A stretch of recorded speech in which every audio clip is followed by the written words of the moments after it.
Yes, people. We are back live. We are back live on the Sarcasm City TV YouTube for another Manchester United, Chelsea, Tottenham Hotspur show.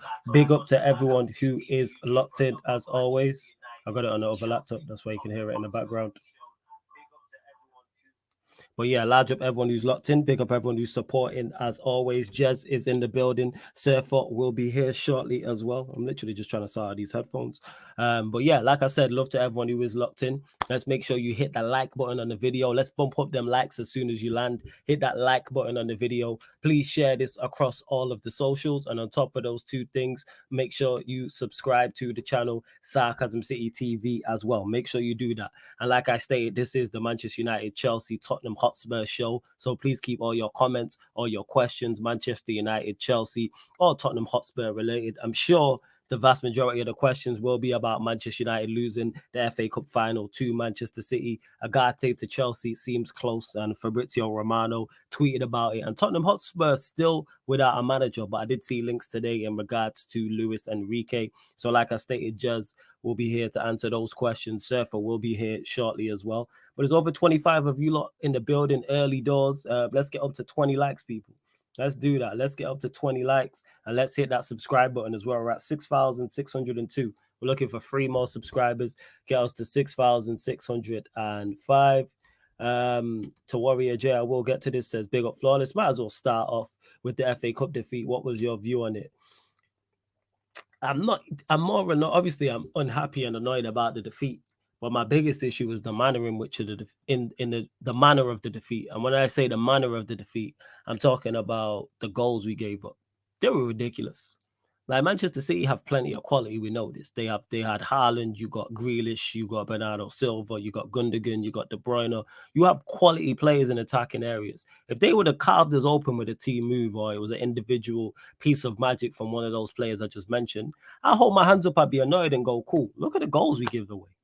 Look at the goals we give away. Not only did we give away terrible goals, look at the timing of those goals. 13 seconds into the game.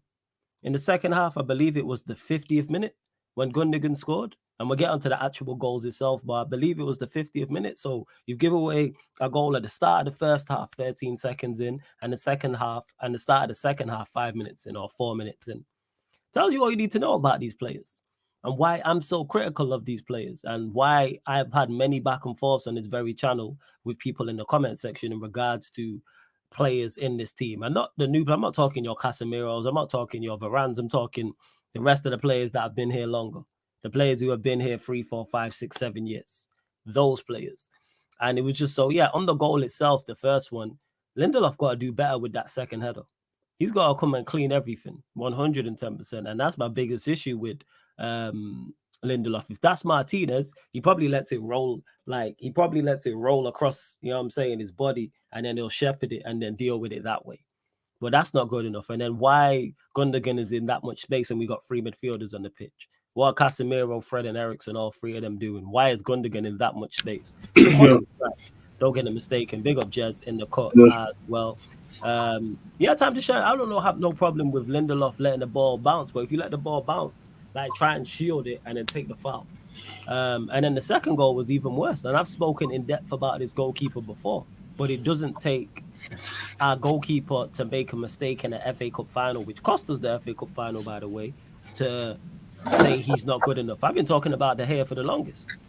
And that's the thing he's supposed to excel at, is shot stopping. What was that? When I seen it, I said it. I was like, verbatim, I said, it looks like it went in slow motion. And then I was with my pops, and my pops was like, did it take a deflection? And it took no deflection. He shinned that on his weaker foot, and it went in. Again, but now people want to be mad about De Gea. But when I've been talking about De Gea for weeks and months now, it's we need to keep him player of the year. Where would we be without him? Most clean sheets. All them people disappear. All them people who like to say, make sure your apologies are as loud as you disrespect. One, I never disrespect any football player. I just give my opinion. I never disrespect any player. 2, he's not good enough. And I've been saying this for the longest. Not good enough.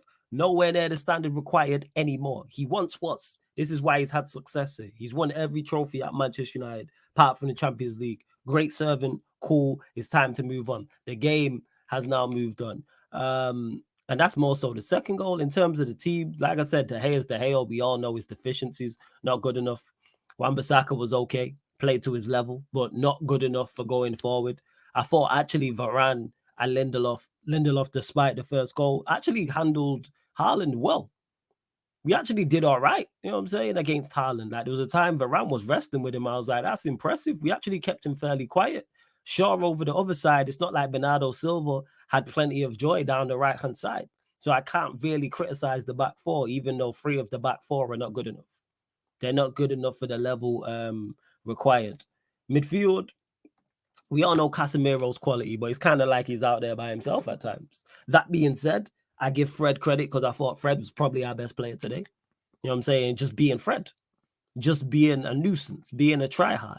Casemiro was okay, but if we were going to play well and win this game, Casemiro had to be at his very best, and he wasn't. I don't think he was bad. Eriksen was no good. You know what I'm saying? Didn't really get on the ball, didn't turn the opposition around, didn't turn Manchester City around. As for the attack, woeful, ineffective. Bruno, what did he do? Scored the penalty, and that was it. Somebody tell me there was a time late in the game and he had the ball on the right-hand side and he was trying to dribble past the Kanji and he checked and then went back and checked again and then he put a cross in and he overhit it. That's just typical Bruno. Sancho, ineffective. Again, Sancho not good enough, ineffective. And Rashford, again, ineffective. So what can I say? How can Garnacho get on the pitch about 60, 65 minutes and be our best attacker by a country mile? It's about impact. I've stated this before. Too many anonymous players, too many players not good enough. And why I've said for the longest that I would push the majority of these players off a cliff despite having a good season. Don't get it mistaken, people. Winning the FA Cup or not winning the FA Cup, Manchester United have still had a good season, but I'm here to talk about that in particular. But what you notice is all the people who criticize me for criticizing these players have now disappeared. Where's the Bruno stance? Where's the Bruno stance? Disappeared. Not one of them in the chat. Where's the De Gea stance? Not one of them in the chat. And then you look at that and go, right, we need vast improvement. And you wonder why I'm so concerned about certain players we are linked with. Because we need major improvement, people. Bear in mind, I don't think some of our players were that bad, like a Wan-Bissaka. I'll use him as an example. But there needs to be an upgrade. Doesn't do enough. You know what I'm saying? Same with Luke Shaw playing left back. Same with Lindelof. Like I said, those 3 weren't in particular bad today. But they're not good enough going forward. Eriksen not good enough. This is why I've said, even though I like Eriksen, I rate him, we need an upgrade. Fred, even though he was good today, we know his deficiencies. Not good enough. Bruno. Like I said, somebody tell me what he did. We all know Sancho's deficiencies. I've already said if Sancho doesn't play central, it's a wrap. And Rashford wasn't good today either. He was anonymous, which is very unlike him. But here we are. Before we continue, I'm not sure. They casually raid us. They might have, but one of you lot would have said. Anyway, there's over 65 of you lot in the building. Let's get up to 40 likes. We're currently only at 22 likes. Get us up to 40 likes, people. Subscribe to the channel as well, man. Hit the subscribe button. Have we had any new subscribers? Because I know some of you lot are new. Don't get it mistaken, people. Continue to get your Manchester United, Chelsea, or Tottenham Hotspur questions in. And if you super chat, I'll get straight to him as well. What are you saying, though, Jez? I've just been talking about the final. Are you good first and foremost? Yeah, I'm good. What are you saying?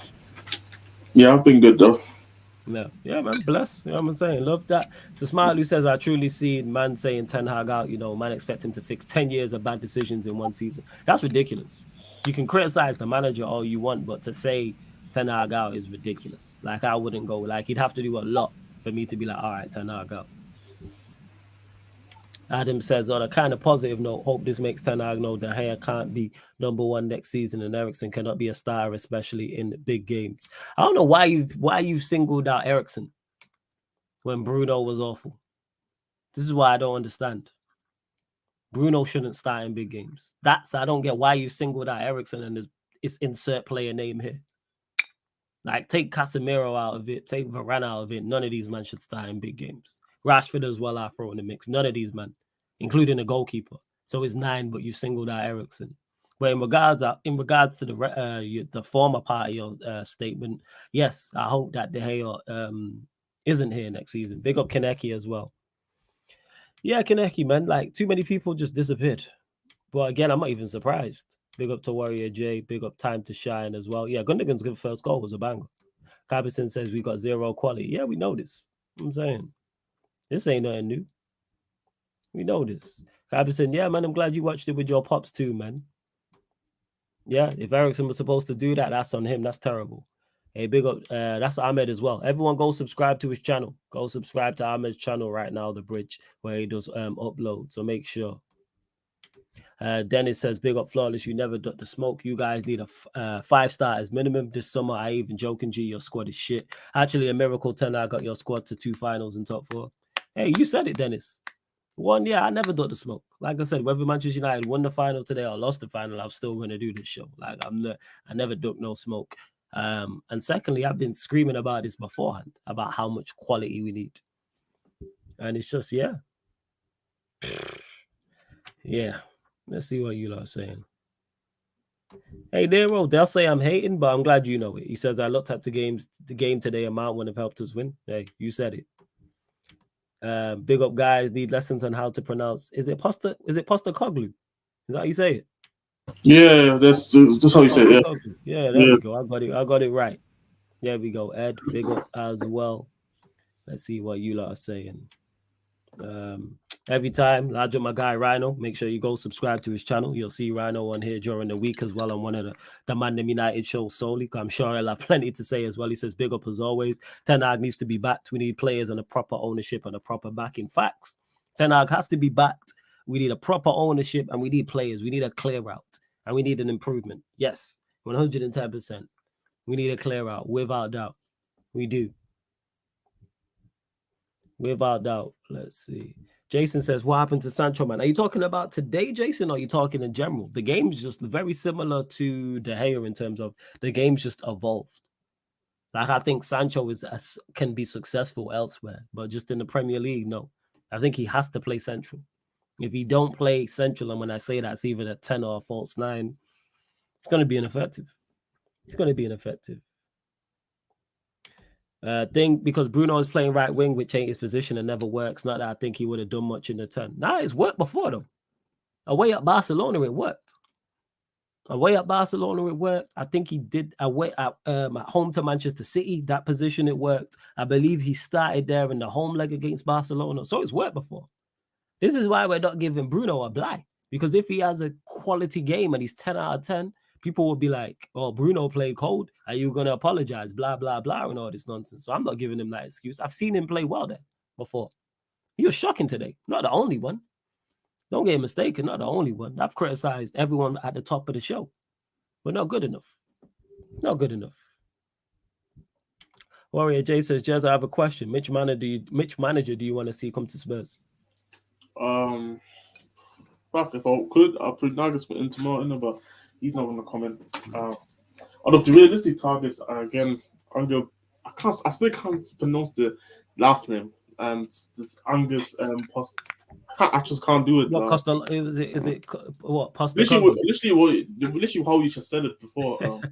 It's mad that I can't pronounce a name and I can pronounce a name and you can't. That's crazy. Oh, I can't say it. I don't know, but like certain things, like I don't know, but it just doesn't come out of my mouth. I don't know, of course, but yeah, I can't say it, but yeah, I mean he's probably the most likeliest to get linked, so I'm fine with it personally. Like, just have to be more realistic, to be honest. And if it's not him, I'll be honest. If it's not him and they don't gonna go after Enrique, boy, I don't know, but yeah, I hope it's him because I've seen somebody say the league preseason with the league starts in 10 weeks. We need a manager and a director of football, so I can't be asked here anymore for like trying to cry about managers in it. Like I'm happy with the Celtic manager in it.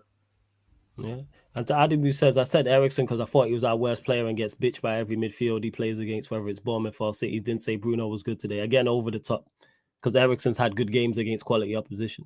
So let's not do that. Like the last time he played City, he was good. When he played Arsenal, the home game I'm talking about was very good. So that's just incorrect. But again, because you're going to defend Bruno, that's why you ain't going to mention him. You're going to get onto Ericsson first and foremost, but you'll tell me Bruno's a better player than Ericsson. Get onto the better players. How about we do that? I'm saying rather than, he was our worst player. They were all bad, so criticize them all. Why did you single out Ericsson and not your guy Bruno? See what I'm saying about Bruno stunts? Outrageous.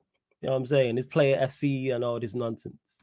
Away says, big up Flawless. Do you think Anthony or Martial, if available, could have had any effect the attack was dreadful. Knew the only way we would score was a pen. Maybe Anthony, because Anthony gives you what Garnacho kind of gives you, where he'll get on the ball and drive, and he'll carry the ball and he'll dribble, and he'll try cut in and maybe have a shot or go down the outside and swing it across. So maybe there's one thing about Anthony, whether he's playing very well or he's playing poorly, he impacts game. There's not many games that I've seen him in total. Like he might like go quiet in a half, but like at least one of the halves is like, I remember Anthony doing such and such or causing problems. But he is a very, very good ball. I think is the way he'll carry the ball and he'll take the ball in difficult situations and difficult positions and carry it. 110%. So like maybe Anthony. As for Martial, possibly, because then Rashford plays wide left. So then maybe that helps. Maybe that helps. Hey, Jason says, by the way, Rashford was playing with an injury. I'm not surprised he didn't play well. Hey, that's on Rashford and that's on the management team. If you get out on the pitch, we're judging you. When you're on the pitch, then that's why I say, like, even that's why for the Champions League final, I also give Kane and the manager playing on at the time for wanting to play this thing. But the funny thing is here today, because obviously we had the discussion in the group chat. Obviously you were not around, but we're talking about how certain players couldn't get claimed. And to be honest, in my opinion, when I watched the game, it wasn't like City was playing to the level that we've seen City play like before maybe they concluded the Premier League title. Like, they were gettable today, in my opinion. But nobody did the job today for United. Like, you had okay performances from here and there from certain players, but nobody was above good. Mm-hmm. Like, you had either okay and then below average, and that was the issue. That's why City didn't have to try the hardest to go and win this game. Like, it's really gone 2 goals, and then they were just pretty much chilling, to be honest. And what should I say? Me personally, I thought, I can't lie, I don't know. I don't know. It's maybe just be me. I thought Haaland did a decent. I think United defense did well, but I still felt like I still felt like he had a good game in terms of just being a nuisance. It gave the other winger, it gave Gundogan more space to just work with. But yeah, like I can't lie, because I can't even remember. Did you guys even had like one shot at Ortega, the backup keeper? Not on target. Rashford had one. Rashford had one over the bar. Yeah, the Garnacho one late on. And then you can kind of count the last minute there, like the last minute scramble, but I don't think there was an actual shot. There was no shot. That's what I'm saying. But like, you didn't really have he wasn't forced to make a save really all game. So it really, like, we can talk about maybe United having a better XG, but then again, the XG comes also from missed chances. The XG comes from penalty. Like, you get in a whole 1 XG just for scoring a penalty or even missing a penalty. Yeah. So when you really look at the game, I don't think United deserves anything out of this game. Nobody played well enough at all, to be honest. Like, for me, City deserves to win the game today, honestly. Yeah, and we gave it. Like I said, if they played quality, I'd go, you know what, cool, and hold my hands up. We gave them the game. That's what annoys me the most. We gave them them 2 goals. And yeah, they took full advantage, and don't get mistaken, the first one was a banger, but I hate that. I hate the fact that we just gave it up to them without even a fight. It sucks. You lot got questions like rolling in. Big up to my guy Eddie as well, who mentioned, why is Sancho always first on the shit list? Because people have, like, what's it called? Because people have it's easy, and playing UFCs is really easy to do that. Because Adam, you said here Bruno was bad. I was talking about Eriksen, in my opinion, who's our worst player. You brought up Bruno, not me. That's the point I'm making. You're a Bruno stan, so you wouldn't have mentioned Bruno if I didn't. So you're shit on Eriksen, who you think is worse than Bruno. But Bruno played terrible too, but you wouldn't mention him. This is the point I'm making. That's not fair. That's the point I'm pointing out. The first thing out your mouth is, or the first thing you type is Eriksen was bad. No mention of Bruno, who you think is one of our better players, because you're a Bruno stan. So if I don't bring it up, you're not going to. I'll criticize them all. To single out one player is crazy, whether you think he was the worst or not. They were all bad. But again, no, let me just get on Eriksen. Not Bruno, not the rest. No, just Eriksen, because he was our worst. Like, everybody else was miles better. Like, De Gea wasn't our, like, De Gea was worse than him. What are we doing? But hey ho, we move. That's the point I'm making. C1 says Flawless is right though. Players didn't play well. Louder point. Yeah, man always got a point score. You know what I'm saying? But the first thing man does is type, oh, Ericsson was terrible. Sancho was terrible. Which they were, by the way. Don't get it mistaken. What about your favorites? Bruno stands don't want to mention. I've noticed that. You know what I'm saying? And that stands don't want to mention Bruno. And then when I meant, oh, you mentioned him, not me. Yes, because you wouldn't. And he was awful today. So let's talk about it. Keep the same energy like I do. Takayu says, question Flawless, are there truly so many De Gea fans in the UK? For the past 4 years, rival fans have been telling us he isn't good enough. Even Tottenham fans were like, he's Lloris's level. There is a lot of De Gea fans in the Manchester United fan base in general because of what he's done for us in the past. Our fan base, not even just United fan bases are very sentimental. They're very sentimental. They get very emotionally attached to footballers, just in general. If a footballer's had any success, that's why Ollie got back so much, because he was successful as a player here. So people felt they couldn't turn their back on him, or like, I can't criticize him because of what he's done. Fuck all that. This is a what have you done for me lately sport. I want to win now. But we move. But you know what that is, though? Go on. But that's why you have to respect it with City. Because I think they're the only club where I don't feel like they have this, because the manager knows when it's time, you gotta go.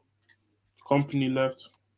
Fucking who else? He got rid of Joe Hart. Just David Silva. Like, they could have hung on to him and just made him retire at City, but they didn't. Got rid of him as well. Like, City's the only club that I really look at and say they don't really hang on to the players like that. But every other Premier League club, they do, to be honest. Like, even it's only Chelsea now they're trying to get rid of because they got so many players on the books in general. I think if they didn't have the issue, maybe some players stay. They wouldn't maybe stay. So like, I see, fans are fans. You can't really change fans like that, and you can never, because it's again emotions, and only sometimes it would take hard lessons, like today, for example, where people realize, some of these guys, even if I like them, they gotta go, or they need improvement on them. But for me, it's always about the manager who has to make that push of getting guys rid of, even if it means ruining relationships or maybe making an unpopular decision. But if you think that's the best for the club team, and this is a step going forward for the team in terms of trying to compete, I think this has to have something to do. That's why when you see something like they hear contract extension, you have to look at the managers. Like, are you doing the right decision? Like Mason Mount, like, are we really trying to move forward? And this is where I'm kind of like looking at Ten Hag. Obviously, I do think actually the Mason Mount thing in their contract gonna happen, but then I want to see how that shit is gonna work out next season if I was a United fan. That's it. Question to you're spitting right now. Question to Flawless: you think United should ship Sancho? If I was a United fan, I would want him shipped after that Hall of Shame performance. It wasn't just today. I've been done with Sancho. Like, I didn't need to see today to be like, yeah, Sancho's gotta go. Even if he played 10 out of 10 and we won, I'd still have the same energy towards this group of players. Same way I'm still sat here saying we've had a good season. I still want these players gone. You know what I'm saying? 1 trophy, 2 trophies, either or. It's like, you lot are not good enough because this isn't the end game. Actually, that being said, I say this is not the end game. However, the way the club is moving with the idea of a Mason Mount, and we may not get ownership, new owners, this is now our ceiling. This is now like as good as it gets. Like, the promised land is battle for top 4, win FA Cups and Carabao Cups. Like, that's what it is. Win Carabao Cups, FA Cups, top 4. And I'm not getting emotionally invested in that. So this window, and in regards to the ownership, lets me know what I need to know. I want to know where I stand with this club. I really want to, and this window will let me know. But hey, yeah, I agree always. Ten Hag has done the max we can with this bunch. I do agree with that. I can't criticize him for pretty much doing what he's did overall in terms of results. 1 trophy, FA Cup final as well, and a 3rd place finish. The only criticism I have of Ten Hag is going out of the Europa League in the manner in which we did. Other than that, that's it. And to Jamie, yes, Surfer will be on shortly. He will be on. Obviously, Chelsea got a lot going on. But any Chelsea questions, I'll start him. Any Spurs questions, Jez will get to. Obviously, I can get to any Spurs questions, same way Jez can get to United questions as well. And if you super chat, I'll get straight to it. Now over 125 of you lot in the building. Only at 45 likes, though. Let's get up to 60 likes, people. Like check 1212, like check 1212. And I know 110% there's new people here who have not hit that subscribe button. So hit the subscribe button. We're at 6,603. I'm only asking for 2 new subscribers. Only asking for 2. Hit the subscribe button if you are indeed new. See, I'm saying about the only 2 point, subscribers. Go on, fam. about the point as well that just was said about that he got the maximum out of the squad. But I 100% agree to as well. And I was thinking about when I saw these discussions about Ten Hag and how about, for example, substitutions today. I was looking at these sub today. So for City, you see Nathan Ake, Laporte, and Phil Foden come on. By the way, they still have fucking Alvarez, Maris, and Cole Palmer on the bench still to as offensive subs to do something. And then you see at United, the subs were Welkos, McTominay, and Garnacho. Guess who the other bench players were? Who were the other bench players? Enlighten us. Obviously, only those 3 came on, but the rest that he could have maybe made subs off were Maguire, Malacia, Dalot, Palespi, and then Elanga. And you see the difference where in terms of like, I think Ten Hag was the best line that he could have gone with. Yeah, and in my opinion, really no sub would have made much of a difference other than the Garnacho sub, because he has obviously shown all season that he can always bring an impact. But that's a kid that was bought for like under 500k and was meant to be in the academy this year, I think.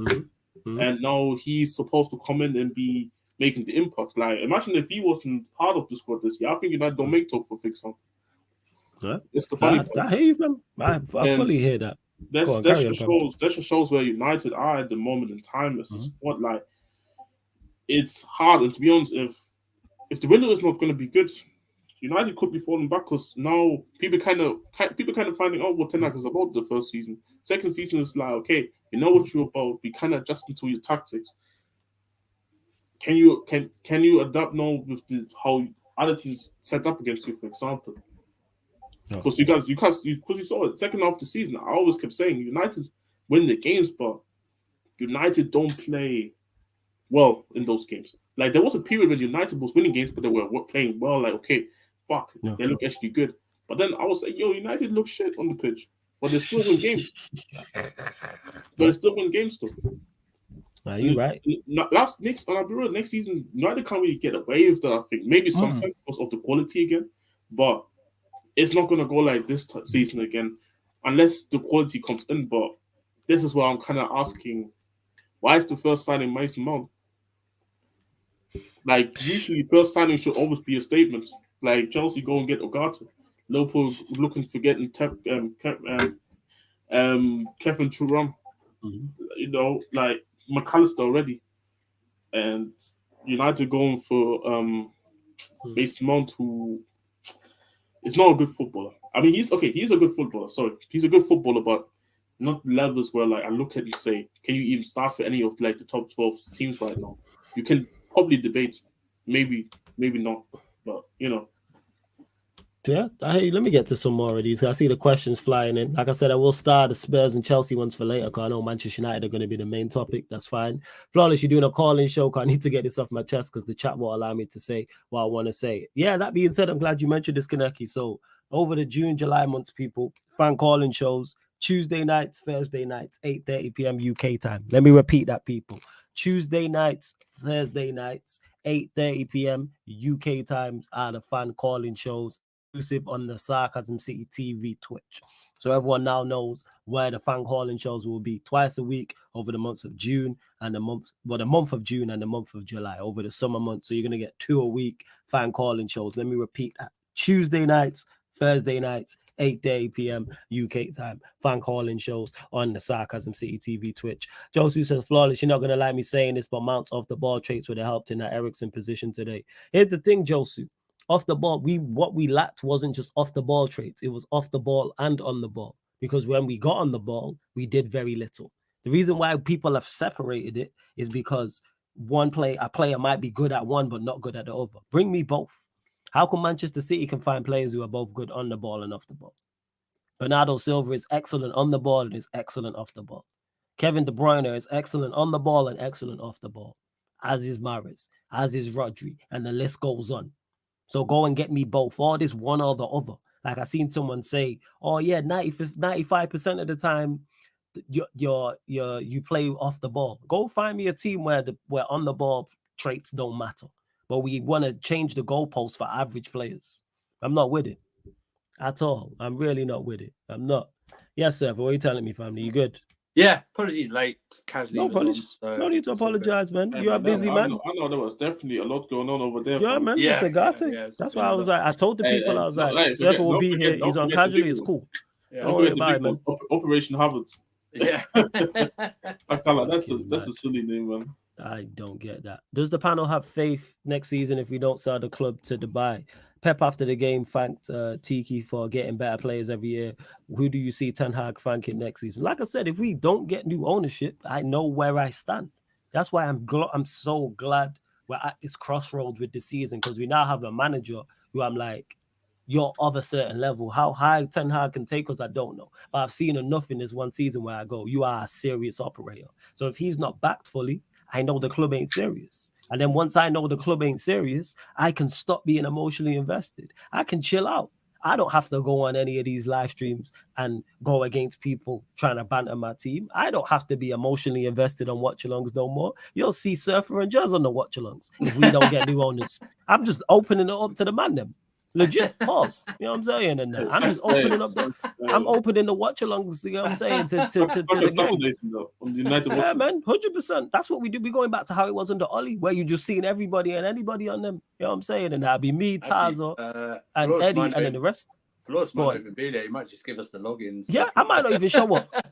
I might even start the stream and then dip. You know what I'm saying? Because I know where my club is at and what we're trying to do. And if they're saying, yo, Carabao Cup, FA Cup top four is our aim and our be all, like we're Arsenal in the back end of Wenger era, cool. I'm not invested. I don't worry people though. You'll still get watch-alongs, you'll still get all the shows, and I still give my commentary. But you think I'm going to be invested like I am this season? Hell no. Hell no. I'm not bothered. Big up C1 in the cut as well. Says Flawless, if you could sign 5 players realistically for United this summer, who would they be? It's a good question still. Realistically, who would I go and get? Go get Madison. Go get Casado, Madison. I still get Tony. I still get Tony. I don't care. So that's. I think you should Kim go and Jay. I think you should go for Lavia. Lavia's a shout though. I think you should go for Lavia. Part, like, it's in your price range. It's in your price range. Yeah, I'd go get Lavia. I'd go get Lavia. I'd go get Lavia, Casado, Madison, Ivan Tony, and I need another striker, so I wouldn't get Kim. Even though I like Kim and Jay, I need another striker. I was well. You do need and profile into now. We need 3. We need 3 strikers, fam. Yeah. We don't have one. We need 3. Yeah. Veghorst is going back. Martial can't stay fit, and when he's fit, he's not good enough. Like he's cooked in terms of the injuries have taken its toll on him. So I'd go and get a striker who's just P&P. Like who was it? Mataza was talking to me about Hodgland. And when he was describing him, I was like, I like the idea. He's 6'3", very young, pace and power. Yeah, we need 3 strikers. I know. I'm just saying, he's very like to throw him in. I think would not necessarily him, but just his profile. Right. Go get me someone who's just a beast physically. Yeah. That's where I'm at. Go get me someone who's pace and power and like score goals somewhere cool. And then Ivan Tony can land. So that's my 5C one. Casado, Lavia, Madison, Tony. I think you could buy. I think you could get Vlahovic. I don't like the sound of Vlahovic. I'm not a big fan of Vlahovic like that. Nah. I'm kind of a flawless. Like I don't know. I don't really rate the thing like that with Vlahovic anymore. Like I haven't really because Juventus haven't been that good. I've not really been able to watch Juventus games. Yeah, so I've been watching like Napoli games, and I think Osimhen's out. You won't be going for Osimhen because I think give me someone of Osimhen's profile though. I would take someone like Osimhen's profile definitely. I'm like run me that. That's good. What I'm saying? Those are 5 realistic. I wouldn't bring Neymar in. I just think Neymar and then why would you bring Neymar? I just think what you're trying to build in terms of squad harmony and stuff like that. I just don't think it suits a Neymar type because you're building right. Neymar's sort of like a final piece. I hear your point. I understand it. I mean, if you bring him, fine. I'm sure no one really should complain if you bring him in, but he shouldn't be like a priority signing. Do you know what I mean? It should be like, okay, so we've got Kim and Joe, we bought Madison, we bought whoever, stuff like that. We bought Lavio or stuff like that. Okay, so we've got everything set now. So, you know, okay, now we can add on top. We've got the striker. Now we can add on top Neymar because we've got things like surrounding him and stuff like that. He can afford maybe a luxury player, but then I don't know. But then how does he's? Because I don't know if you talked about him. I think serious conversation got to be had about Sancho. Man, we spoke about it. We did speak about it. People mentioned it, but go on, get off your chest. Second season's done now, bro. You should have. Oh yeah, it's a wrap. It's a wrap. Yeah, because I mean, some of today, I'm not. I mean, I thought it was a closer cup final, but I don't know if it was close because maybe City were just not. Yeah, City weren't at their best. I think just City weren't good. Yeah, I mean, but Sancho today. I mean, some of the simple 2-yard passes or something like that. I mean, there's one in the second half where he was actually in the penalty area and he just needs to off to his right to Bruno. You're talking about when he's dribbling into the box? Yeah, and then he just, Sancho's looking like one of those comp frauds. Do you know what I mean? It's like, I know what you're talking about. Or maybe literally, and I can't believe I'm saying this, maybe a British guy doesn't suit playing in Britain. Do you know what I mean? I think so. I agree. I agree with you, which is weird. It's hilarious, actually. Very hilarious. That's mad, isn't Tell him and he'll be successful elsewhere. I think he'll succeed. And to somebody who mentioned it in the chat, I forgot about the goalkeeper. See, we need so much that C1 said 5, and I can't even pick 5. And you can't do it. You can't do it. Yeah. I forgot. Thank you for reminding me in the chat because we need so much in terms of midfield, in terms of attack, and fullbacks. I forgot about the goalkeeper. We need a whole new team. Have you seen Saeed's video? I've not seen the title. I've seen the title. What's crazy is that me and Saeed had, you know what I'm saying, a debate about De Gea. I can't remember what after one of the games I had recently. It was in the past couple of months. It might have been, and we was talking about, we need to, like I said, it don't take De Gea to make a mistake in the FA Cup final for me to go. Right? No, but that's the thing though. If people, if you argue so much, people don't see it. They have to. You can't convince someone. They have to see it for themselves. Yeah. And because it's the league season's been well, you weren't supposed to be in a title race, so finishing third is great, right, for you right now. You don't really notice it that much.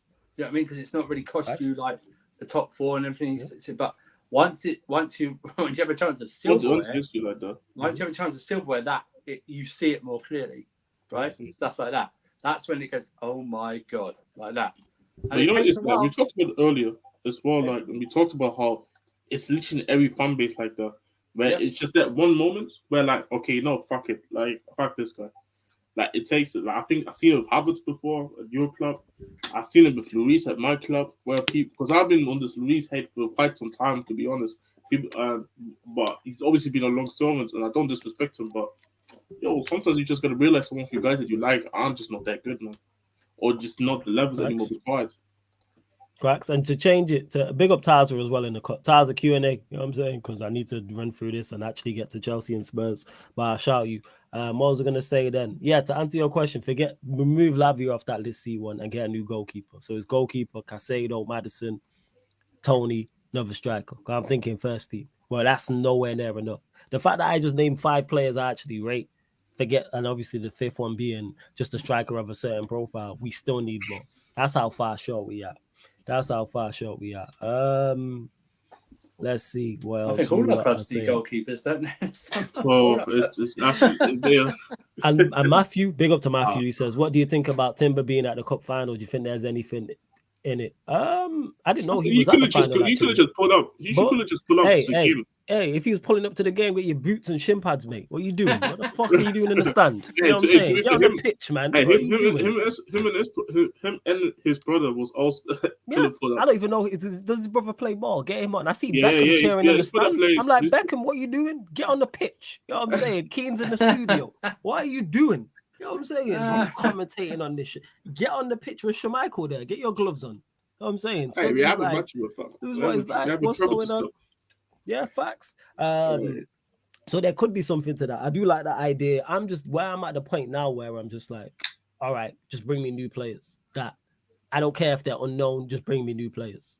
It's like the goalkeeping situation. I can't comment on a Mignon. I can't comment on an Onana. I can't comment on a Costa or Rayo. But I'll take any of those 4. Because I'm just I'm done with De Gea to the point where I'm like, go get me a new goalkeeper. Cool. Do you know did you read the interesting stat about Raya? Go on, what was it? I didn't know hit me.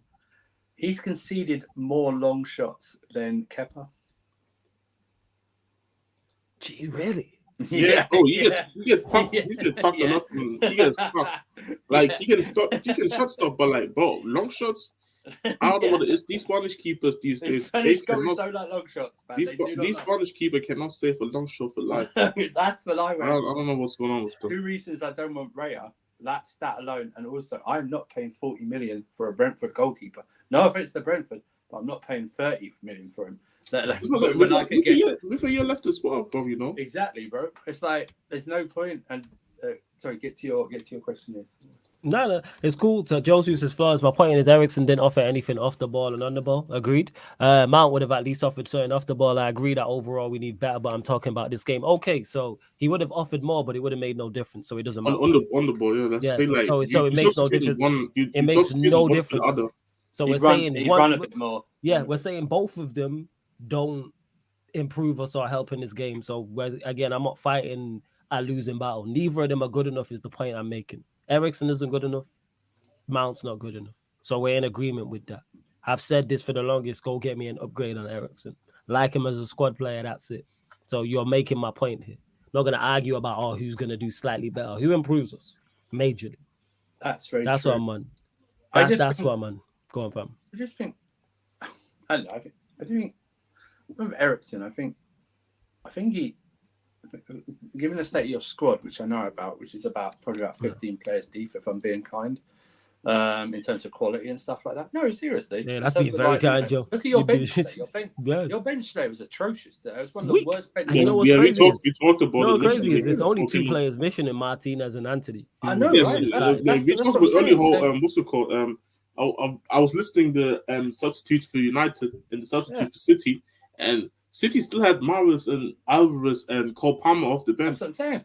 But I think the issue with the squad really affects Eriksen in the terms of how much he's played, even being injured for a couple of months. And also, I don't know about you, Jez. I don't think he's comfortable where he's playing. I don't know, 100%. In that position, I don't think it suits him. No, 100%. I think he has to. He has to play out wide on the 10. Yeah, he's a player where you don't. I wouldn't trouble him with having loads of defensive duties. Mm-hmm. I'd be like having. So I would play. If we were playing a 3 in midfield, he wouldn't be one of them I would ask to defend a lot. He'd be sort of like the in between bit. You know what I mean? Like not like the runner, obviously, or maybe even like the more the creative one. But the issue is then you've got like Bruno and something like that, and it's like which ones you want to be more creative. And Bruno has people like it, and that's fine. Bruno's got the numbers again. I got the tweet where I didn't actually watch the first half. I was like away, but I saw a tweet about Bruno's got these numbers, and then I thought, okay, he scored a goal. Like what type of goal was it? And it was like a penalty. So I was like, okay. So it's like, bro, I thought you were like talking about like he banged him for 20 yards or something like that. That was non-effective. I know, but it's like I thought it was like a great FA Cup final goal the way people were talking about it. But Mount would have offered you more on the ball. That's great, but we would have run around a bit more. But on the ball, again? None of it makes. He said himself, none of it makes a difference. A big up Taza because he says, I don't know who you blame for today, Flawless, but I'm not gonna lie. I don't care what any of the players did today. I blame today on De Gea. I'm not even saying anything about anyone before De Gea. It's actually ridiculous. Is he most to blame? Yes, because the second goal is abysmal. And if it's 1-1, you always got a chance. So I understand that, Taza, but I'm not defending any of them. In particular, our attacking players in midfield. I said it at the start for those that weren't here. I spoke in depth. Rashford, anonymous. Sancho, anonymous. Bruno, anonymous. Eriksen, anonymous. Fred was actually the one that I go, Casemiro always plays the Casemiro level, but he didn't play well enough for us to get something from this game. Wan-Bissaka. I thought he was decent defensively. It's not like he got cooked, but he's not good enough going forward. Shaw did a good job on Bernardo Silva too. Lindelof minus the first goal. Him and Varane actually did a decent job on Haaland, to be honest. Like Haaland didn't really do too much. And De Gea, shocking, but we know in terms of for the mistake for the goal. But my biggest issue with today is the 2 goals we gave up. We gave them that game. 2 shocking goals to concede. 13 seconds into the first half, 4 minutes into the second half. Abysmal. Absolutely abysmal. And that's just not skill, that's will. That's not a skill set thing. Actually, with De Gea, it is a skill set thing because he's just not good enough anymore. Yeah. But I'm saying overall, in particular, the first goal is just and we gave them that game. That's what annoys me. That's why I'm so embarrassed about it. That's why I was so hot. If City would have played 10 out of 10 and cooked us and won 4-5-0, I go, you know what? That's Manchester City. Can't live with them. They weren't even at their best today. They were nowhere near it. They were even great today. They were probably good at best. Probably good at best in terms of City level, and we did not even give them a fight. Inter Milan, whether they win or lose that Champions League final, will give Manchester City a tougher match. I've seen teams without our quality give Manchester City tougher games. That's my biggest issue. We didn't. We gave them twice, even away at that. My point. Hey, there's over 185 of you lot in the building. Big up. We're only at 72 likes though. Get us up to 90 likes, people. Like check 1212. Make sure you are hitting that like button. Make sure you're hitting that subscribe button as well. Of course, if you super chat, I will get straight to your comment or your question. If you super chat, don't forget, link for the membership is in the pinned comment. That is important for fan calling shows as well, because if you are a member, you'll queue jump people. Over the night is first come, first serve basis in regards to the fan calling show. But let me see these subscribers see and continue to get your questions in. Please keep them Manchester United, Chelsea, or Tottenham Hotspur related. Found a few questions on the United stuff, and then we will get to Chelsea with Ugarte. I'm sure you lot will have questions on Spurs as well. But yeah, Taz are just overall just not good enough. I'm just done with these men. You know what I'm saying? And we're at 6,605. We're looking for 5 more subscribers. There's over 170 of you lot in the building. Hit the subscribe button. 5 more people. Let's see what you lot are saying. Let's see where we at. Yes, I did. I've not seen the video, but I remember specifically Rashford not competing for the header. I do remember. I haven't seen the video, but I remember watching live, seeing him not jump. Yeah. When you're talking about needing a striker, and you've got Vegas on the bench who is a striker. But the issue is this: Rashford doesn't have the instincts of a leading striker. Do you know what I mean? Or maybe even the physicality of a leading striker, or maybe even the bravery of a leading striker. Do you know what I mean? He's quite forward from even the challenge there, like that was Rodri. I think he was going against. Yeah. He's not with. I know you can go and compete, but I'll be honest. I don't think it did that lead to a goal, or because I don't remember if it led to a goal. I don't think it was. Yes, I feel like it wasn't that deep. I'll be honest. Like no, I felt like for me until Garnacho came out, Rashford was the only threat for United in some sort of way. Yes. But then again, Kyle Walker was eating it up all the time, and where's the help? Nobody's helping. Bruno cannot help. Sancho's not helping. The midfield is not there to support. Like it was always a losing battle the whole first half. Like it was actually United they're just happy that City ran on it today. If City was on it, that would have been probably like a 4-1 at first half.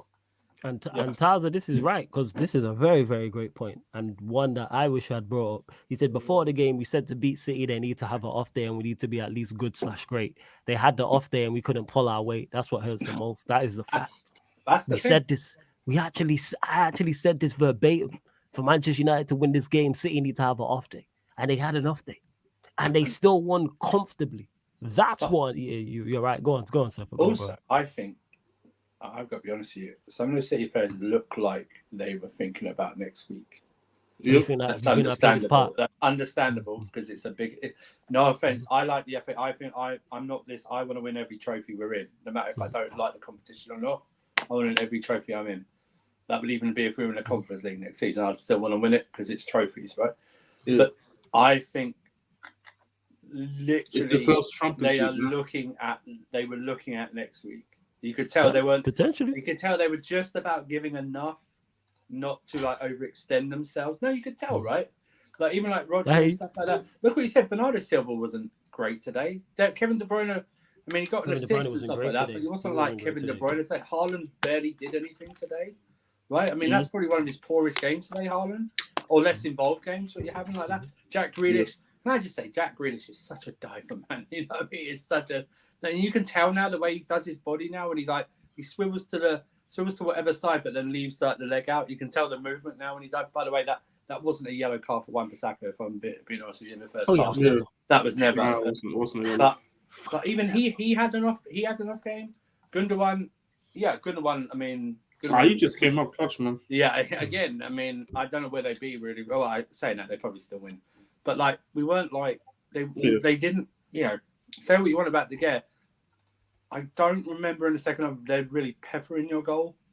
Do you know what I mean? It was no, they were just chilling. You know what? That ties into the original point that Taza just made in regards to it's not like they did enough. Yeah, they brushed us aside by doing enough. Yeah. It was sort of like, okay, well, you know what they did? They didn't know what it's like last week. You know, it's like from university last week. You have an assignment to put in, and you haven't even started the assignment. So like, fuck it, I have to just step it up real quick and then just put it in. What it looked like, and don't take any offense by us, Man United fans. What it looked like was that they had another league game and they'd already won the title. So it was like they were just like strolling around. You know what I mean? It was like Brentford last week where they were just like strolling around and stuff like that. They'd already done their hard work. You know what I mean? They've done it, and that's that. I think that says more on Manchester United than it does. And people might go, yeah, but we'll get this narrative over the next. If it hasn't been done already, I do apologise. There's been loads of Chelsea stuff today, so that's cool, man. We might see this narrative. Yeah, but it was only 2-1 where they didn't thrash us. It was like. It was a flattering 2-1. Let's be honest. It was a 2-1 if it was a boxing match. They won all 12 rounds. Yeah, exactly. That's what it was like. It's like 10-9 each round. You know what I mean? Something like that. Like they comfortably beat us. 10-8 or something like that. You know what I mean? It's like let's be fair, man. It's like a big time fighter just getting paid and they didn't really want to extend themselves. It's like a mandatory fight. You know what I mean? The vast majority of Money Mayweather's fights, not the vast majority, but it's Money the Mayweather mandatory in particular. Challenger. Do you know what I mean? It's not the big fight; it's the next mandatory challenger. Yeah, it's the one in between. It's exactly. It's the warm up. You're the warm up. It's the one before the big one. You know what it was? It was Fury versus Chisora without the stoppage. Yeah, it was. Fury versus Chisora without the stoppage. Yeah. Big up to my guy Indiana. He says, "How are people blaming a goalkeeper? We have no midfielder, lack of wingers, no strikers at the club. We don't score goals, and people want to blame the keeper. Please, hey Indiana, I blame everybody." So I know there's people in the chat you are talking about, but I blame everybody. Is there here to blame for today solely? No. Do I put a lot of the blame on him? Yes, because that second goal is ridiculous. It's outrageous. But Indiana, you're right about me and you have had many discussions in regards to this team. And obviously you just got here. Like I say, big up to my guy Indiana. I butchered everybody. I said everybody was anonymous and everybody was shocking pretty much. I'm done. That's what I tweeted out after the game. I said, people will still defend these players. I'm not doing this and say, how are people blaming such and such? Everybody deserves court. Everybody deserves, and this is what I don't understand. How are people blaming the goal? How are people just blaming the goalkeeper? Just blaming one player? I'm blaming everybody. Everybody. I think the issue with Man United fans is obviously now it's the sale of the club is the main issue now. Yes. Because I still think you'll buy players while you're in the sale process, but the sale process to whoever it is then helps you buy even more players. No matter if it's Jim Ratcliffe. Let me just say this right now. Jim Ratcliffe will look to impress in his first summer if he gets the role. If he gets the job, right? He will look up. Big up Marshall and that.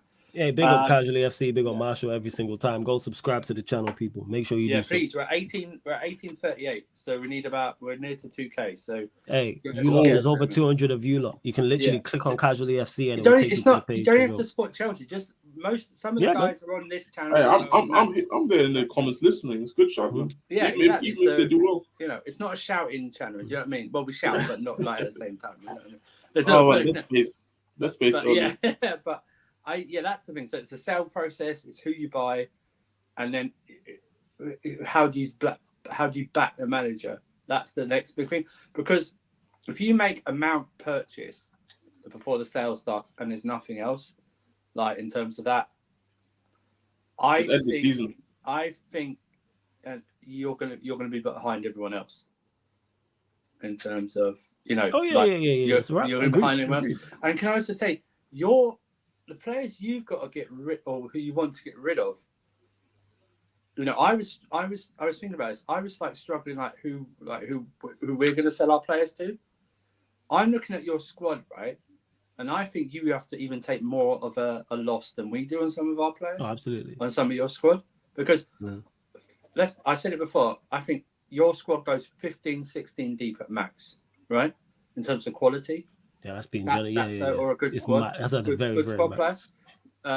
So you need a lot of incomings as well as outgoings. But your outgoings, but obviously with the re-signing of Delo, I don't think you're getting a right back. Obviously, the Maguire one's a big thing in terms of getting him out, but that was funny. Reports are saying that we got to pay him off with Jumbo. That was funny. They tried to link him to us in a deal with Mount. Did you see that? I did see that. That's true. Hang on a minute. Can I just say, we're struggling to whether we're gonna keep Cole on or not. Why the hell are we gonna fucking get Adam Maguire to our squad? Get stuck. You know what I mean? It's like, you know, it's like that. Everybody pick a struggle, man. Yeah. But it's like everybody pick a struggle. Yeah, Joker. It's true, right? I think it's going to be a lot of there should be a lot of movement on the summer for Manchester United in or outs. But this stale, man, the longer it goes, it's going to affect the amount of ins and outs happening. So I don't see a big market for a lot of your players. Oh, facts. You spin 100%. Yeah. One thing I say about the Chelsea ones is like they have some sort of like reputation. Like Havertz has still the Champions League going on his neck. Mount is like English international. So, but like some of these United players, like, oh my god. Well, let's face it, right, Jez? Let's leave out the ones who we know are going to stay. Off the top of your head, name me name me 2 Manchester United players who you think they're going to sell that you'd want at Spurs. They would like who they would like to sell. No. So this is not like, I take Rashford and I take Casemiro. Those definitely going to stay, right? I'm talking ones that we think are going to leave, right? Who would you? Because I wouldn't take. I'm sorry. This is me at Chelsea, where attackers are not good. I wouldn't take Sancho. Do you know what I mean? I would not take Sancho. That makes sense. I've already got a Cho player. That's I don't need another one. But who was? I'm just thinking of like, I can't think of anyone I would take. Seriously, I can't think of anyone I would take for Chelsea. You know, it's just like, bro, like it's just like you want to catch up, especially my club. I want to catch up. I can't catch up with like the backups of like United, who barely can even do anything to kind of catch up with the guys. So what's the point if I'm trying to catch up? I think that makes what Ten Hag has done this season impressive. Yes, impressive, because he's dealing with a lot of just crap. Media. Sorry, it's crap, man. It's crap. Let's just call a spade, man. Don't be kind about this shit. It's crap. It's just what it is. All on the crap. So that's what it is. Just absolute crap and mediocre stuff, man. Yeah, the way he was left off like manager of the season list, I wasn't shocked, but I was like, bro, the way he's got them to third and a cup and in a cup final with these players, because that makes me laugh. That go, oh yeah, we should have done that. And then you actually go through the list of the squad and you go, would you take him at your club? You know, stuff like that. It's very limited amount of players that you take from Manchester United into anyone's club. Casemiro, obviously, you would take. Yeah. Probably Martinez you would take. Martinez, Varane, and what's the possibly Varane? And then Rashford, probably. Depends on your defensive. It's those 3. Yeah, that's pretty much it. I take Rashford. Maybe Rashford. So I put Rashford in the category because, ironically, the 4 players I say have been our best players. Right. So you're talking about 4 players, right? 4 players. 4 in a squad of 25. Manchester United, you should be able, any club, to name, if you're going well, like, I think you could name triple that at the City, right? At least, or even quadruple that, right? Mm-hmm. And even at some other clubs, you could probably name more than 4 players you'd want from that squad. You know what I mean? Yeah. I mean, even given my squad, you'd probably take more than 4 players. Definitely take more than 4 from. I mean, it might be a struggle, but you know what I mean. You would still take them. I'd definitely like that. And by the way, big up to Nkuku today. But you know, it's not. But that's what I mean. So we're talking about Manchester United, and oh yeah, well, we've been at this for 10 years, and something like that. Yeah, that's fine. But that means that you're gonna have to be wise in what you spend this summer economically, right? Absolutely. You can't afford to spend another 90 million on Anthony, right? Because he needs a big second. Anthony needs a massive second season to justify his. He's in the Sancho position now, in terms of he needs. When Sancho's 2 seasons, and Eric Ten Hag sent him on away for a spiritual retreat or whatever it was, or something like that. But maybe it just doesn't work. Do you know what I mean? It's just not working. Yeah, right? it's just how many chances can you give, right? Facts. You can go, well, he's playing with Bruno or stuff like that. Yeah, It's about individuals as well trying to do something to actually prove. Exactly. Players in the past have played with mediocre players before and been outstanding. Let me just tell you, Eden Hazard wasn't playing with world-class players his entire career. Mate, Chelsea, yeah, he stood out. You know what I mean? Do you know what I mean? He was playing with Alonso behind him at left back. I saw at some point he was like a false nine. Yeah, because he didn't want to play left wing with Alonso. I remember that. That was dark days. I'm moving inside, bro. I'm not having this guy. Do you know what I mean? But that's what I'm talking about. But it's like, even like Manchester United wingers, not really play with the best. You couldn't tell me like I don't really rate Nani that much, but I know Manchester United fans do. But he's one of them, man. He was because of his his playing style is exciting. People get gassed. But at best, he had a couple seasons where he was no doubt. He's a good player, and that's it. He's very good, but that's what I mean. It's like stand out. You got to make yourself better. Yes. You know what I mean? Yes. You know what I mean? Take it upon yourself. That's the problem with this generation of footballers. Sometimes they don't take ownership. You know what I mean? It's like, the manager can't get the best out of him. What do you want him to do? Do you know what I mean? Where's your professional integrity? Exactly, right? That's how I look at it. It's on you. He's earning 250k plus a week. It's on you. Or someone said even more. And it was like, where are you justify your wages? Agreed. I mean, they're so lucky that footballers are so lucky their pay isn't on performance based, because some of them would be on a second job. Oh yeah. Some of them would definitely be working at Asda and Tesco. Yeah, it'd be overnights. Yeah, sorry, overnight. I can't.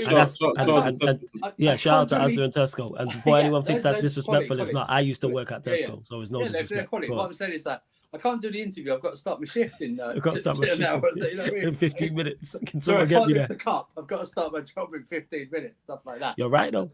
It's just mad. You're right.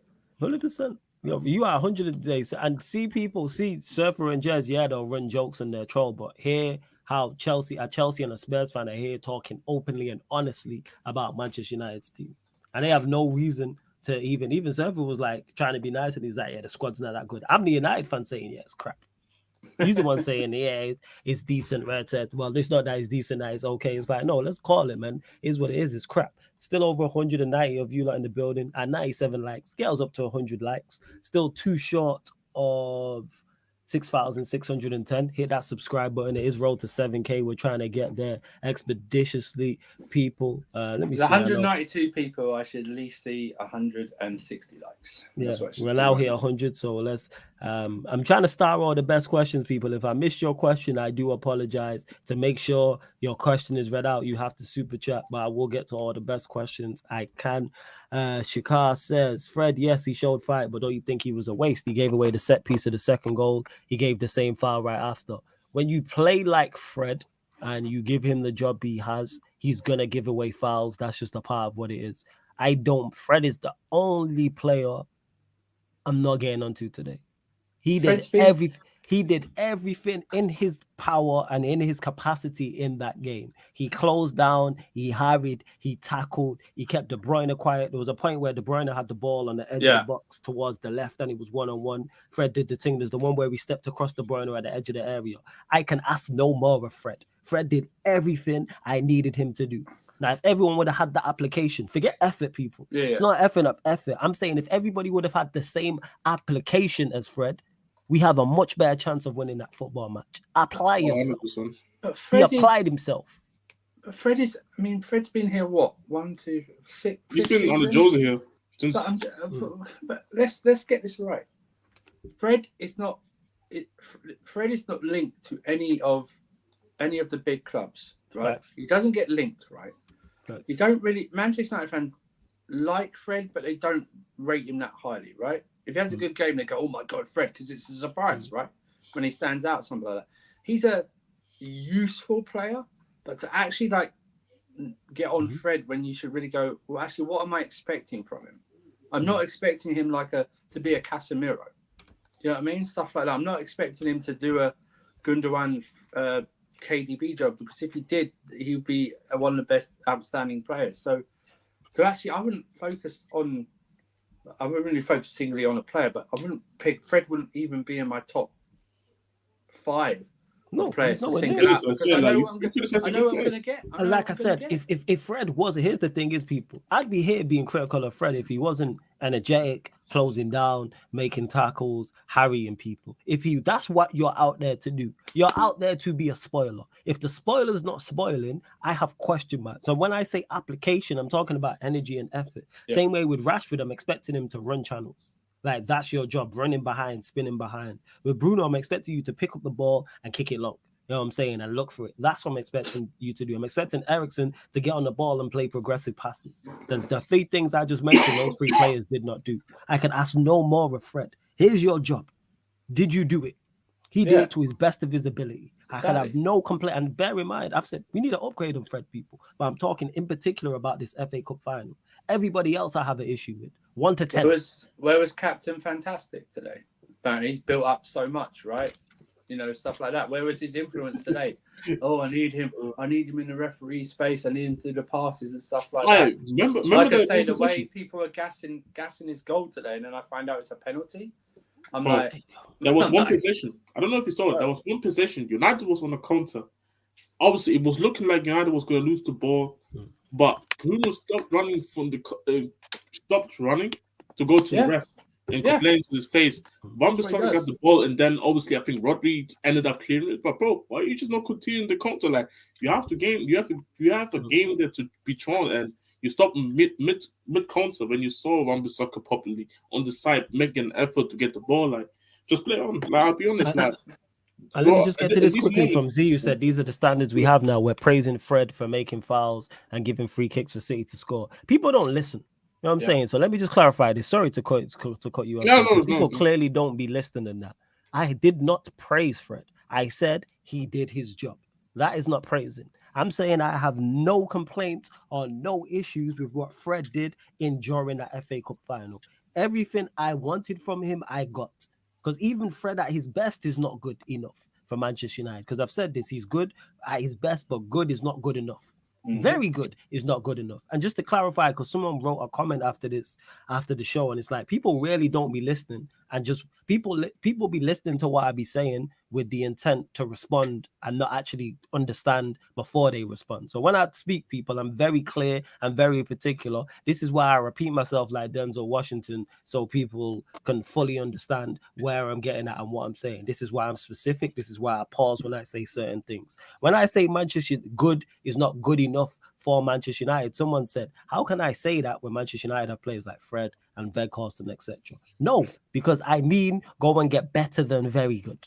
Go and buy players who are great, top class, world class. That is the point I'm making. So back to this, Z, nobody praised Fred. All I said, let me repeat this again, was he did his job today. He applied himself to the fullest. I can ask no more of Fred. Fred played as well as he could. You know what I'm saying? And that. So there was no praise of Fred. So, like, let's just, again, listen, people. If you don't understand what I've stated somewhere, ask again. Yo, Flawless, I didn't quite understand what you meant by this. Prime does that all the time. If I say something, Prime will be like, what do you mean by that? Don't just assume. But sorry, go on, Jess. No, I agree. I just had to get off my chest because people really don't be listening at times.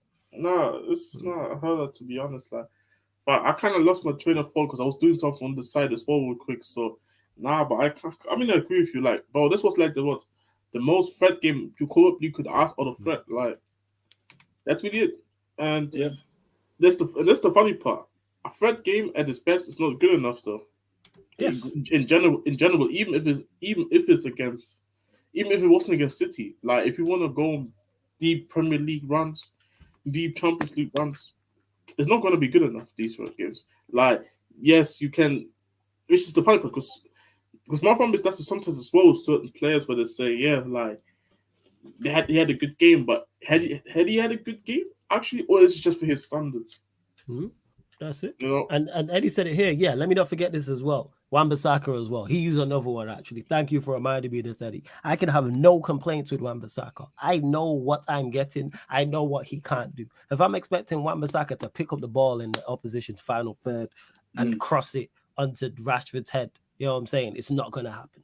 If I'm expecting, there was a time when we was attacking in the second half and Wan-Bissaka should have played the ball through to Bruno's feet, that like kind of on the inside channel.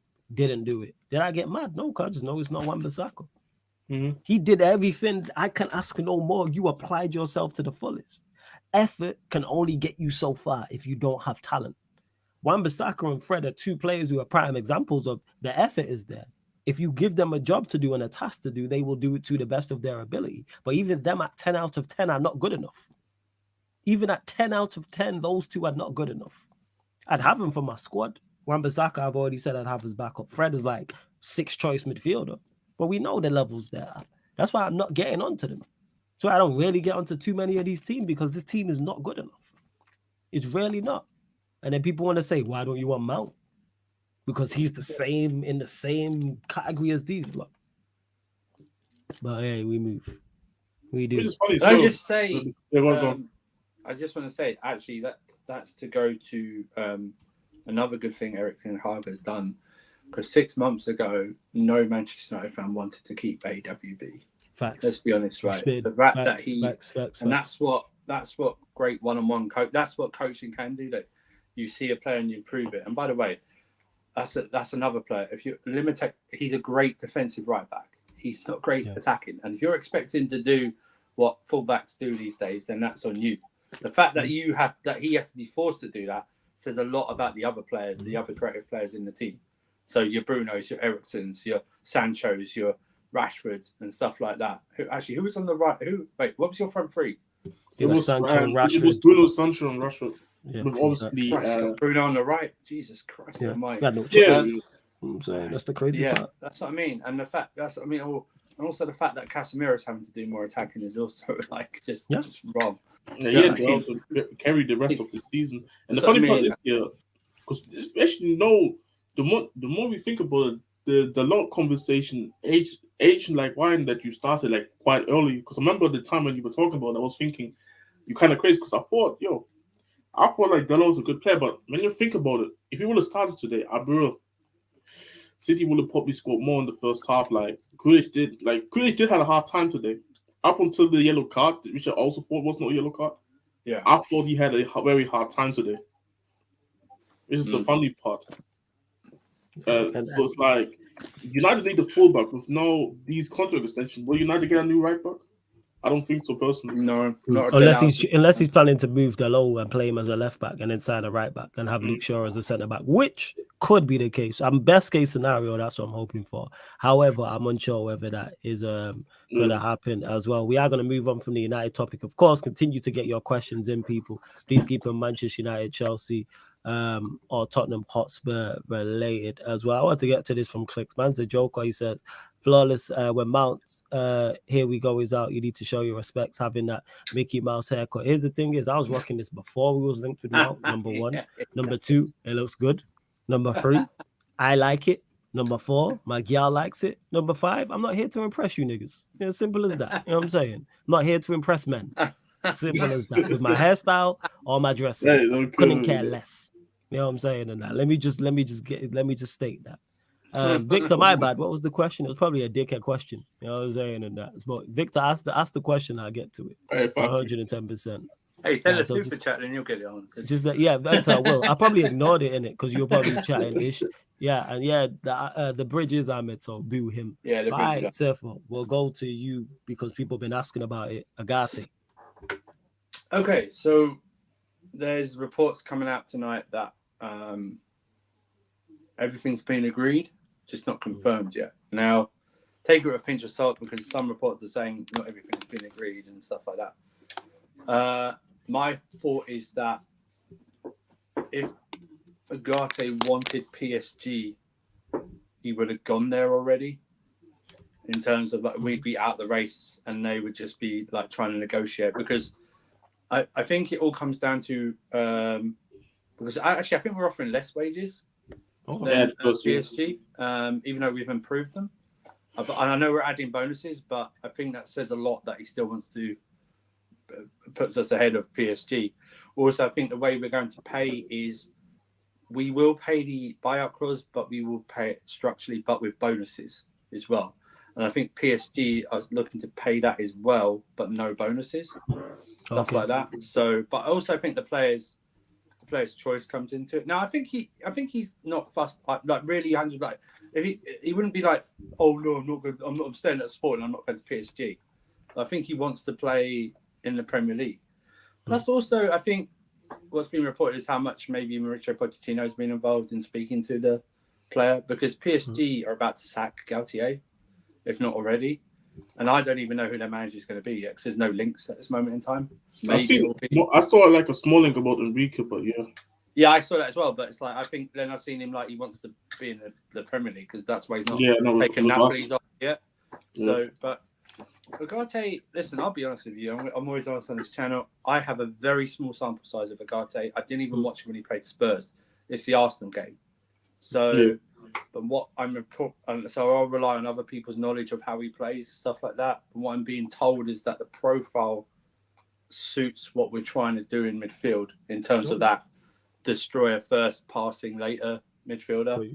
Sort of like, now, I'm not saying the same player, but sort of like in a Casemiro build. Yeah, the same profile, like what Casemiro does not hate to an extent. I said before, like I look at him kind of like how he probably looks at him the way Wanyama used to be. Yes, he's wanted, and I think that's what we need now. Ugarte, let's see how he does. I think South Americans tend to do well in the Premier League physically and stuff like that. They seem to adapt pretty quickly, especially midfielders and stuff. Look at Casemiro, for example. So much so that he's got sent off a couple of times. Yeah, so we know Martinez is a prime example of that exactly, as well. Right. So, but I think it's a good if it happens, because I have to say if, obviously, because it's not confirmed yet. So that's why I like this season, because I actually I was very tired. I had a nap. I've got to be honest, I had a nap on Saturdays. You know what I mean? I had a nap before I went on casually, so I didn't. So I don't have my notifications on. I turn them all off, so I don't want to be disturbed. No, 100%. Get your nap. You have to get in contact with me emergency. But I woke up to all this news, so I was pretty. I like that. But I think Ugarte is a good starting block. For me, it's not Ugarte or Caicedo. From what I'm reading, it's Ugarte plus Caicedo.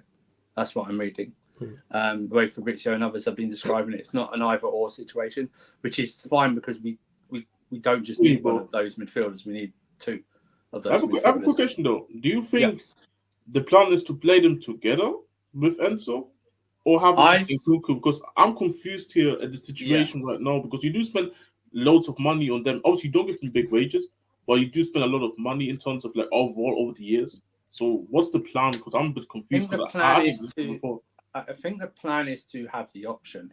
Yeah. Because if you look at our outgoings, we are getting rid of we want to get rid of a lot of midfielders. Yeah. You're talking about Mason Mount going. You're talking about Ruben Loftus-Cheek going. Zacharias going back to Juventus. That's not being completed.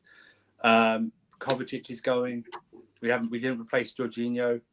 That's why Enzo was starting there. Like I said, Ruben Loftus-Cheek is going. I think Gallagher will go. Galadog will go. Galadog. So, and also remember, we're playing once a week next year, so we don't need that big of a squad. So if you tell me that if he wants to play two at the base, that Enzo's one of the options are Enzo, Ugarte, Caicedo, and maybe you put in like a Andre Santos or a Caicedo or something like that as an option, or a Chukwuemeka, or move Chukwuemeka up to the 10 because you want to get rid of Kai. Then I think that's good.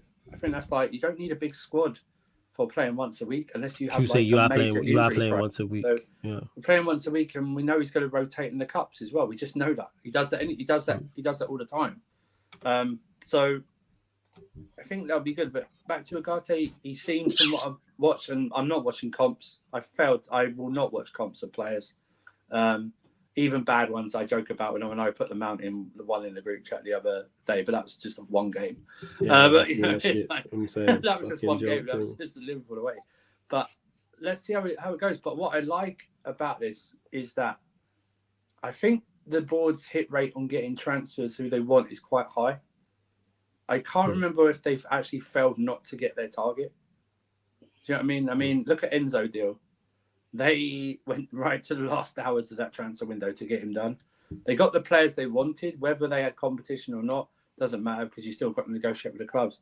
But what I think they're going to want to do, whether it's incomings or outgoings, I think they want to get the business done very early. So, because you've got a new manager coming in, officially starting July 1st. We know he's already working behind the scenes and stuff like that. We already know that. Yeah. Get them going. It's a short pre-season. You're away in the States. You're only going to have a few incomings. For me, it'll be 2 midfielders, a goalkeeper, and a striker. Because there's reports coming out of Italy tonight that we're trying to get a deal set up for Onana, and apparently they like. Wait, goalkeeper Onana, right? Goalkeeper Onana. Okay, apparently they like Mendy or something like that, or they would accept players in exchange or something like that. Maybe you can work the Lukaku deal or something into that as well. But that's what I think they want to do, and I'm all for that. I'm all for that. Like I said, incomings have to be low this summer. Outgoings have to be high this summer. Price. Yes. I'm not worried about. I don't care about the price of outgoings, but they have to be high this summer. And I think Ugarte looks like he's coming in. We've got Gusto coming in at right back, and we've got Nkuku coming in. And I know people, it's Bundesliga, but he was just sensational in that cup final today. He was unbelievable. But what I will say to Nkuku, bro, by yourself, big packs of blue balloons. This red balloons is not gonna. No red balloons at the bridge, bro. It's blue balloons. That's right, blue balloons. We don't accept red at the bridge. You know what I mean? Unless it's blood of opponents. But, you know, I've got a crunch and tucker. Yeah, but no. Yeah. So it looks like it's a good start, but as I say, you have to say if. You know what I mean? You can't. Yeah. The reports look good. I mean, there's a lot of Portuguese reporters saying it's looking close to being done. The same people that are reporting on like Bruno Fernandes deal, the Enzo deal and stuff like that. So, you know, caution always, but like I said to you at the start, I think if he was really just all about the money and stuff like that, he would have just accepted PSG right away and they would just be negotiating with PSG. The fact that we're still in this race and we seem to be leading is probably a good sign. We just have to get it done now. I think it's just about the structure of the deal now. From what I'm reading for it, so Ugarte, yo, see, give me that profile. That's what I mean. I said to you, we were on Sam's channel yesterday. Big up Don Sam. Big up to Sam every time. I was like to him, look, if you were to look at myself, Lewis, and Flawless and Staffy, if you ask the question, which team has just finished third, won a couple in a cup final, and who finished 12th? But I looked at our faces, you would have thought we were the team that finished 12th. Third. You know with the cup final and won a cup. Yeah. Yeah. The way like the transfer business is going, like Mason Mount to your club, and we want to get rid of Kai and stuff like that. You would have thought no, but facts. It seems like I think if I believe in football karma, if I had to get 12th to get Poch in and get Mount, Kai, and others out just for and be out of Europe for a season. Yeah, I am going to take that. I think to get them out like that. Sacrifices have to be made. Then yeah, sacrifices have to be made. I'm more than willing to spend a season out of Europe to do that. So it's all good. Yeah, no, it makes sense. And like I said, just before we go on to Spurs as well, Alan made the point, and like I said, he articulated the point so well, and it's probably because he's not a United fan, so he's not on the inside of like what's going on. He's on the outside looking in, and he was like, look at it from a United fan perspective. And I wish he was here so he could, because I'm paraphrasing, but the way that he described it was brilliant. And I was like, you got that down to a T. Like, we were down in the dumps with Ollie. The manager was terrible, the team was terrible, owners were terrible. We were going nowhere. Then Ten Hag lands, and it's like, all right, he seems like a manager who's credible. You know what I'm saying? He's done something of the past, talks well. He then signs players who have impact. So you see a Martinez, you see a Casemiro, you see a Eriksen, you see a Anthony Malacia. Wherever you rate those five, one thing I say about all those five is whether they've got levels to go or not, they've all had a positive impact on the team. I can't remember the last window we had that. So then not only are we playing better football, the new signings are there. Players who are currently here are better, whether it's a Wan-Bissaka who's improved. Varane's look like Varane. You know what I'm saying? And that Rashford's been very, very good this season. Like Nacho, the list goes on. Then you have positives. We're winning more games than we're losing. You know what I'm saying? Defensively, we look better, even though there's levels to go. Offensively, we look better, even though there's levels to go. We then go and get the first trophy at the available possible time as well. We then reach an FA Cup final. We also finish third in the league. So we exceed the general consensus of what the expectations are. And you go, on top of all that, new ownership. So on top of all that good news, right, Glazers might leave. Yeah. Geez, we couldn't get Sheikh Jassim. So the optimism's high. Yeah. And then you get hit with Kim Min-jae. Oh, shit, fantastic. And then after that, you get hit with Mason Mount. That's and it just goes all the way back to Ollie. It feels like we've gone all this way to go back. Like I stated, I said this before I even said this. That don't make sense, but it makes sense. Mount feels like a Ronaldo signing. And when I say that, people, in terms of, I see zero positives to it. And then I said, this Mount is an Ollie signing. So it feels like we've reverted back to type. And that's where it is. So all that optimism and all that, you know what I'm saying, on the way up and like looking like we're going to do better is just dipped for me personally. Just to answer, I know Ed's put a question in. I know he's answered that before. So with Colwell's situation. Get to that. Yeah. Colwell's situation is this. I know we turned down a £30 million bid for Brighton this week. So that says to me, obviously, they rate him very highly at Stamford Bridge. The situation is this. We currently have 5 central defenders on the books, right? We're playing 1 game a week next season. So the situation is this. I don't know if they can get rid of Koulibaly this summer because of his high wages. You'd have to take a pay cut. I know there was links to Trevor Chalobah leaving this week. And the thing about Trevor Chalobah, I don't think he minds whether he stays or he goes. He's like sort of that kind of guy. It doesn't really going to affect him. I mean, even then, you're looking at 4 centre-backs if one of them goes. So what do you do with Colwell? So I know that we're linked to Caicedo, and the rumour was, we'll offer Colwell on loan again. The situation is this. He's on 2 years left of his contract. So my thing about loaning him out is there are 2, not fears, but the 2 things I have. You only loan him out if he signs a contract extension, right? So if he's not going to do that and you don't see a pathway for him, then you're going to have to sell him. They've already not accepted 30 million. So, okay, then 40, 45. The thing is this, when you sell a player, if you think they'll work it, then put a first refusal in or a buyback option or something like that. If you think they're going to do it. Put buyback option. I would do, if he doesn't want to stay, and I can understand if he doesn't want to stay here, because Brighton have given him the platform to become a Premier League player. And that's fine. I don't mind that.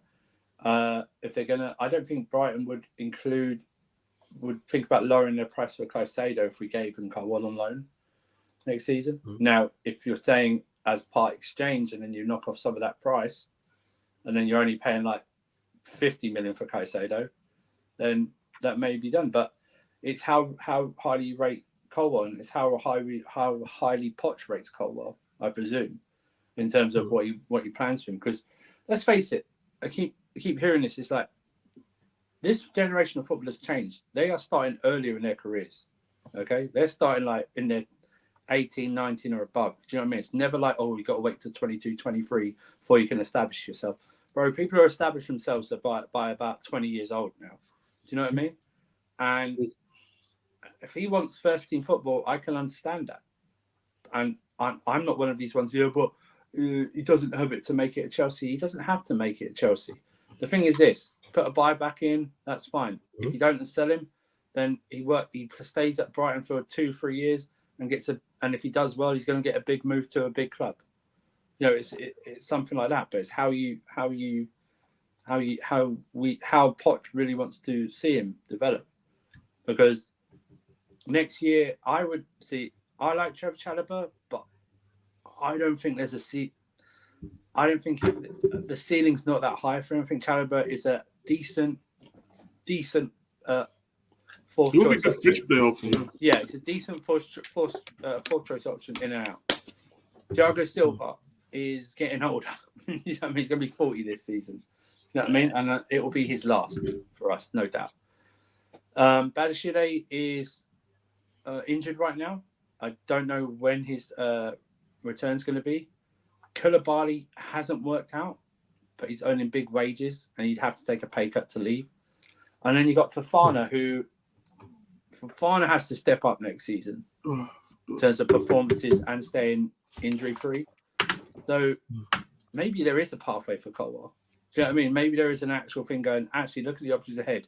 There are really like deficiencies in every single one of them. The thing about this, I think Colwell, looking at him, and I have watched him at Brighton, I think he has something there. Do you know what I mean? He has tangibles there that can make him good, very good. And I would integrate him into the squad. And I would actually have him. This might sound mad. No, go on, say it. I'd have him and Badashile. I'd have Badashile and Fofana first choice to start off with if I was playing right now. But I got some good options at centre back, you know. All right, that's what I mean. I think Colwell, if he has a good preseason summer, he could establish. Remember, he's left-footed as well. All this like obsession with left-footed stuff and everything like that. He could establish himself. We're playing once a week. We're playing once a week. He can establish himself. I think there's a pathway there. You have to offer him that pathway. That's the thing. So, because I would get rid of Koulibaly and Trevor Chalobah.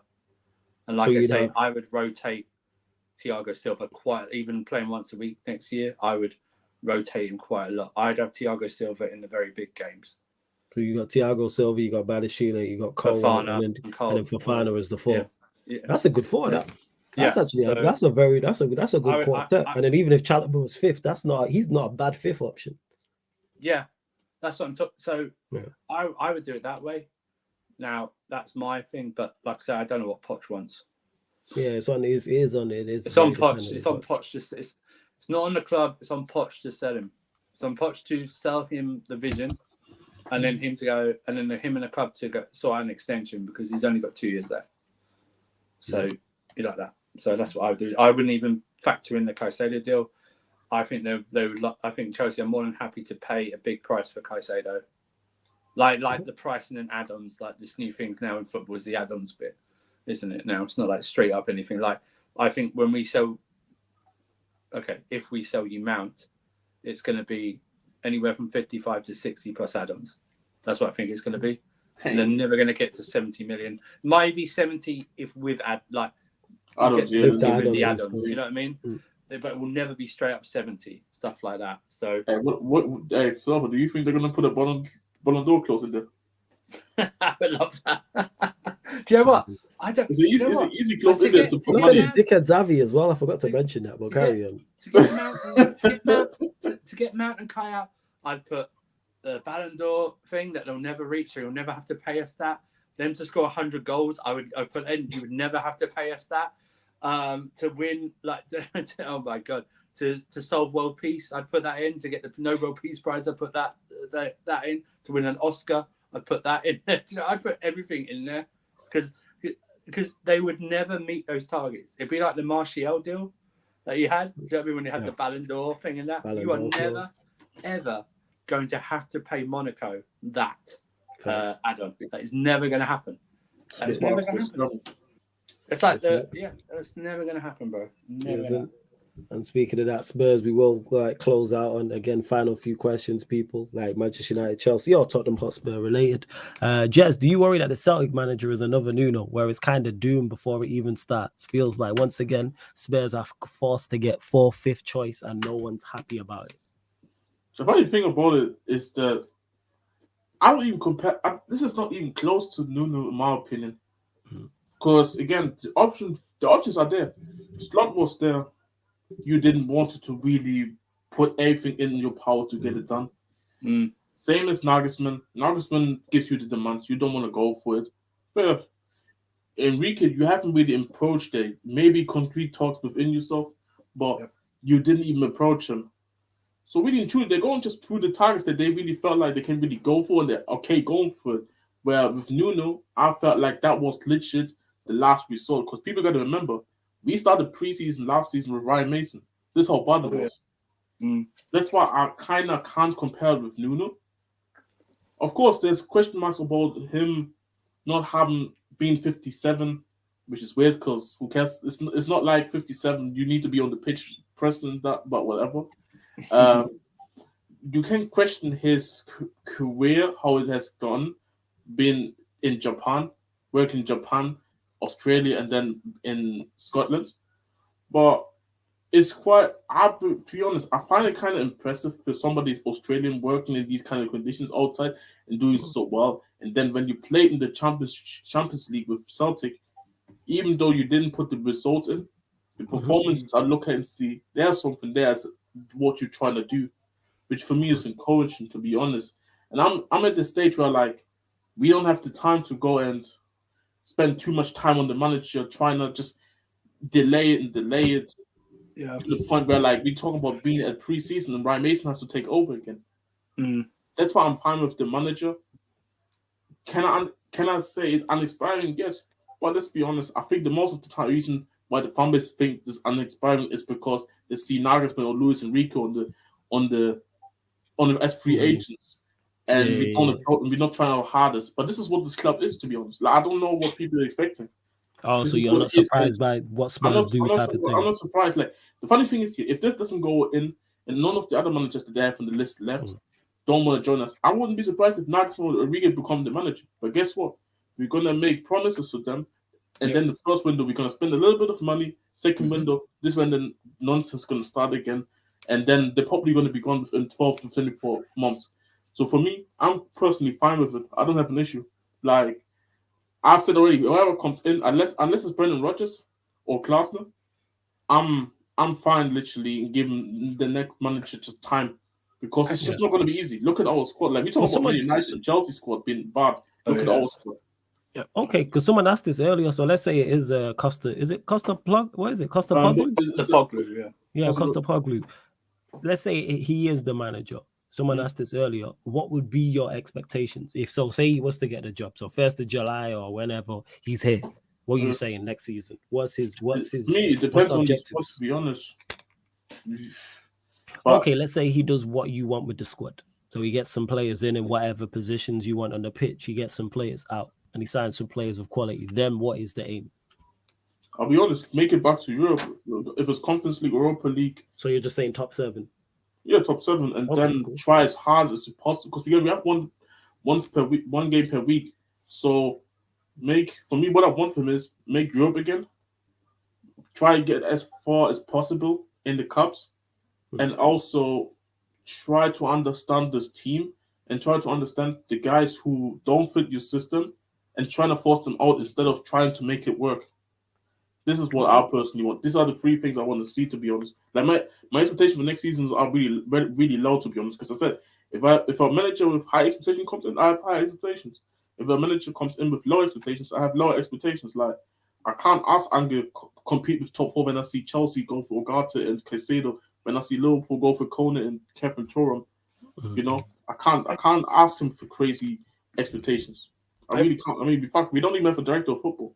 That's true. Yes. That's not there. I just think. Let me take my biased hatred of Spurs hat off. Okay, not hatred, but just like take this piss out of them. I think, to me, some Spurs fans and the club, when I look at them, I think they have the mindset that they've done something. You know what I mean? In the past, they have the mindset of we deserve to be with City and Arsenal right now. But we truly don't. Talking about. And when I see them, like, we should definitely get Enrique or Nagelsmann or something. I'm thinking, well, first of all, Nagelsmann's already in a contract with Bayern, and you don't want to pay for slot, so that's probably not going to happen. Yep. Second was Enrique. It's like going, did you not learn from the past 2 big time managers you signed? And Enrique's sort of in that sort of attitude area, same as like really demanding and stuff like that. But I'm just like thinking, I think the whole club needs a hard reset in terms of their mindset. Yeah. I know it's all about money for Levy, and that's fine and everything like that. And he doesn't care about winning; he just wants to be in the Champions League and stuff like that. But I think the whole thing needs to, like, when I see people like this and like Postecoglou and stuff like that, I'm thinking, bro, do you know I'm seeing hashtag no to anger. Right, but I say my reaction is you do know your Spurs, right? Yep. You know what I mean? You are. And I don't take this offense because, these guys need to hurt. These guys need to hurt it as offense, to be honest, because it's getting ridiculous, to be honest. The only difference really between you and Newcastle and Sunderland is that you've been in Europe a bit more, and you won like a couple of League Cups in the past like 30 years, right? Do you know what I mean? You are a club that's, at the moment, for me, you are a club that has a big stadium, right? Yeah. That is it, right? So when I hear like, oh yeah, but you know, we don't want to be in the conference. I know you haven't said this just by the way, so I'm not. Just the general consent. Oh yeah, we don't want to be in the Conference League, Europa League, or like League. You know, we don't league. I'm glad we didn't get in the League Cup or FA Cup. I'm going, bro. Why is the League Cup good enough for Pep, who won it 4 times in a row? Why is it good enough for Mourinho, who both times when he started at Chelsea, he said how important it was to win that League Cup. Yeah, he did that at Manchester United as well. Winning in this. Why was it good enough for Alex Ferguson? Did you win it 2 or 3 times in a row? Yeah, we won it. I think it was the first trophy that side won. You know, the Ronaldo. Yeah, but I think you won it like back to back as well, right? Or something. They won back to back. I think it was separate seasons. Why is it good enough for those clubs and those managers, but yet somehow Spurs fans think they're above this? Do you know what I mean? And also, I think it's like, also there's another extreme end where some fans really don't care about winning. It's all about playing good football. And I think to myself, well, why can't you have both? Do you know what I mean? Why can't you do you know what? Let's build ourselves up first. It might take 5 to 10 years, but you know what? We don't have the history. Okay, we've been in a couple of title races. Well, what I say title races, you were up there. Do you know what I mean? You weren't really winning anything. Do you know what I mean? But why don't we establish ourselves first by winning? Let's build a winning. Let's build a foundation. Let's build a winning culture. Do you know what I mean? Let's get the cups. Let's get into finals. Let's build. Let's actually. Do you know what? You might hate this, and I hate this word, but it's a process, right? It is a process. You should be. Your club should now be the poster boy for process. Do you know what I mean? So actually go. So Postecoglou, and let me just say that Postecoglou might not be the long term, but maybe he sets up something. Do you know what I mean? Maybe he sets up and you go, okay, Postecoglou can only take us this far. Or maybe he goes, actually, I want to return back to Australia. Because like you say, he's like late 50s, right? Something like that. And by the way, managers to late 50s are fine, right? It doesn't, that's what they should. It doesn't, I mean, so stuff like that. And just get in the mindset going, we need to build. It shouldn't be, man, we need to finish in the top 4. Okay, but what are you going to do in the Champions League? Are you going to, okay, because historically, when Levy's got into the Champions League, he's not really spent a lot. No. You know what I mean? You know what I mean? So it's not as if your owners are going, we're going to attack the Champions League. It doesn't matter about where we finish in the league. No, it's about making it. It's about making it. And exactly. It's like making up. It's like that. It's like, you know, and you can take this extreme because City obviously were back, but City, you know, it was important for City to establish themselves. So, you know, first of all, their target was to get into top 4, right? That was their target, no problem. They got there and they also won the FA Cup that season, right? But then they went on and on and on. And Spurs now probably earn the most in the Premier League when it comes to the match day revenue, even more than Arsenal now. So it's not as if you aren't lacking of funds. I think in sports clubs in general, in every sport, we are literally in the top 3 for most profit. Exactly, that's what I'm talking about. So it's not as if you're lacking of any funds. It's the ambition. It's the ambition. So I think this is where I think it lies with the whole thing, where I want to believe in the process, and I think the fan base would like to believe in the process.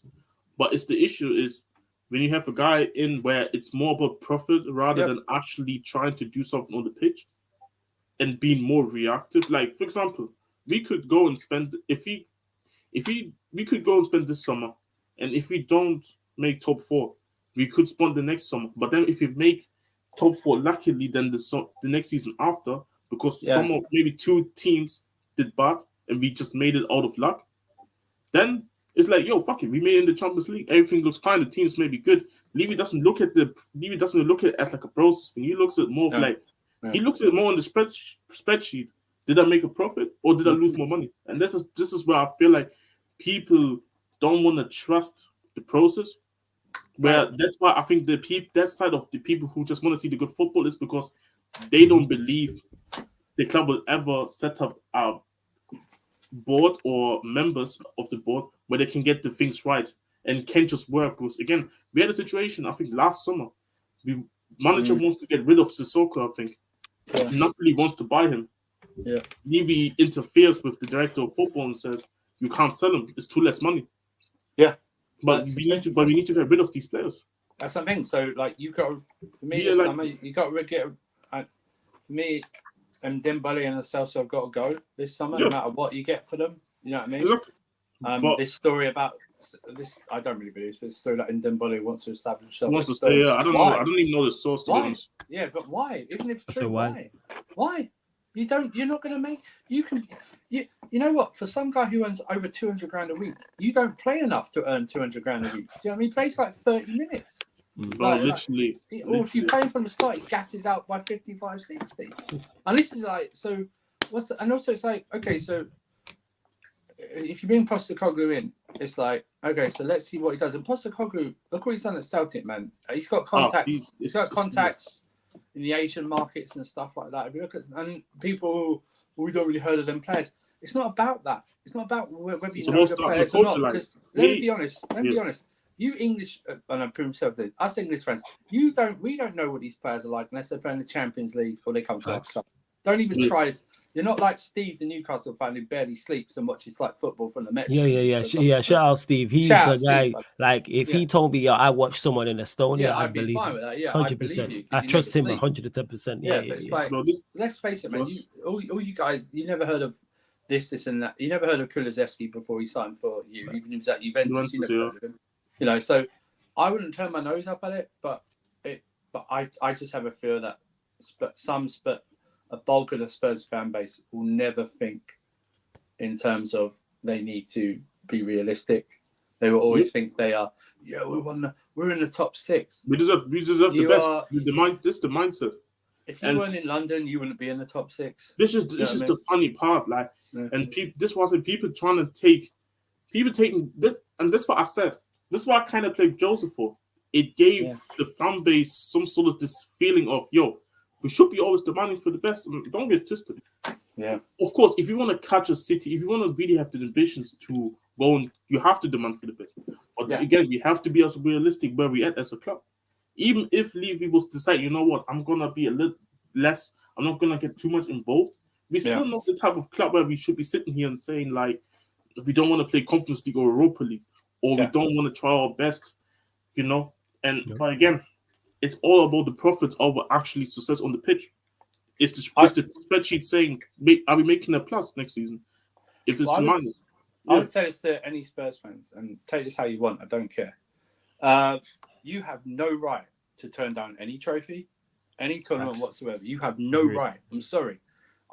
This isn't calling out her or anything like this, but it frustrates me, and I don't know if it frustrates you, Jez, when I hear like Elena going like when Jose was fired. Fine, you don't like him, but and then go, well, it was the League Cup. It's like you haven't won anything in 15 years. Win something.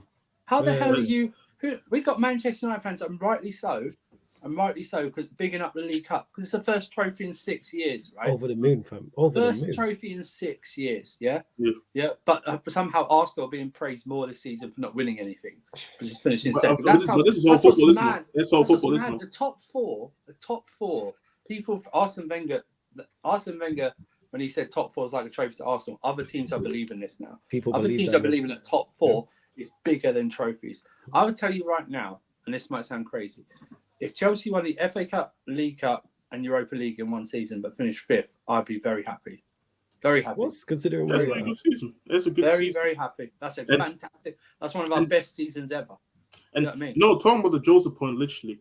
That's why I was very frustrated with Joseph, but I never turned Joseph out because we got to remember, we gave him a window of Joe Rodon. Right? Joe Rodon, when he wanted Skriniar wanted to join the club. You go to Italy and then you went to Italy, but then you get Joe Rodon from Swansea. How is this possible?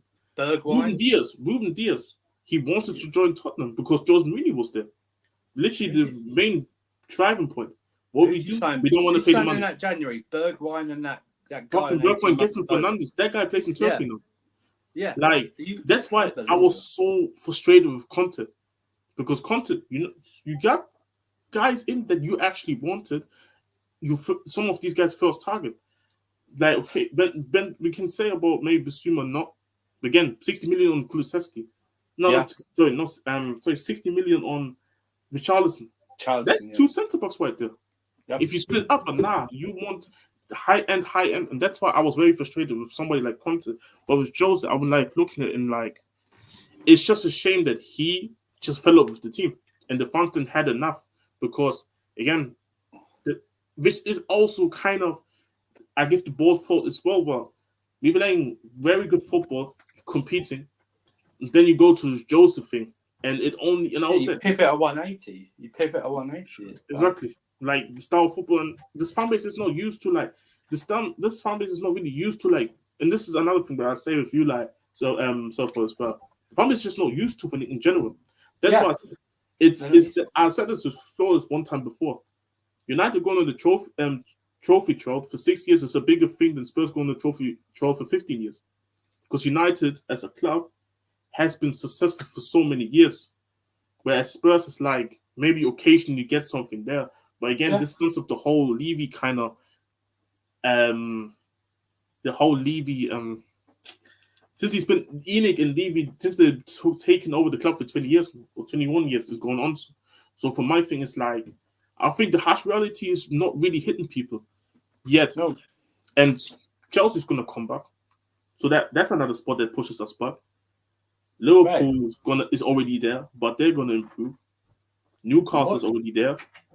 Yeah. Brighton, Aston Villa is going to be the competition then, and then this is when Levy, and this is where I'll say, hopefully change can happen. Maybe it's not this summer. Hopefully from next summer, this summer after, or even by the point where they feel like, you know what, we cannot compete. We don't want to spend the money.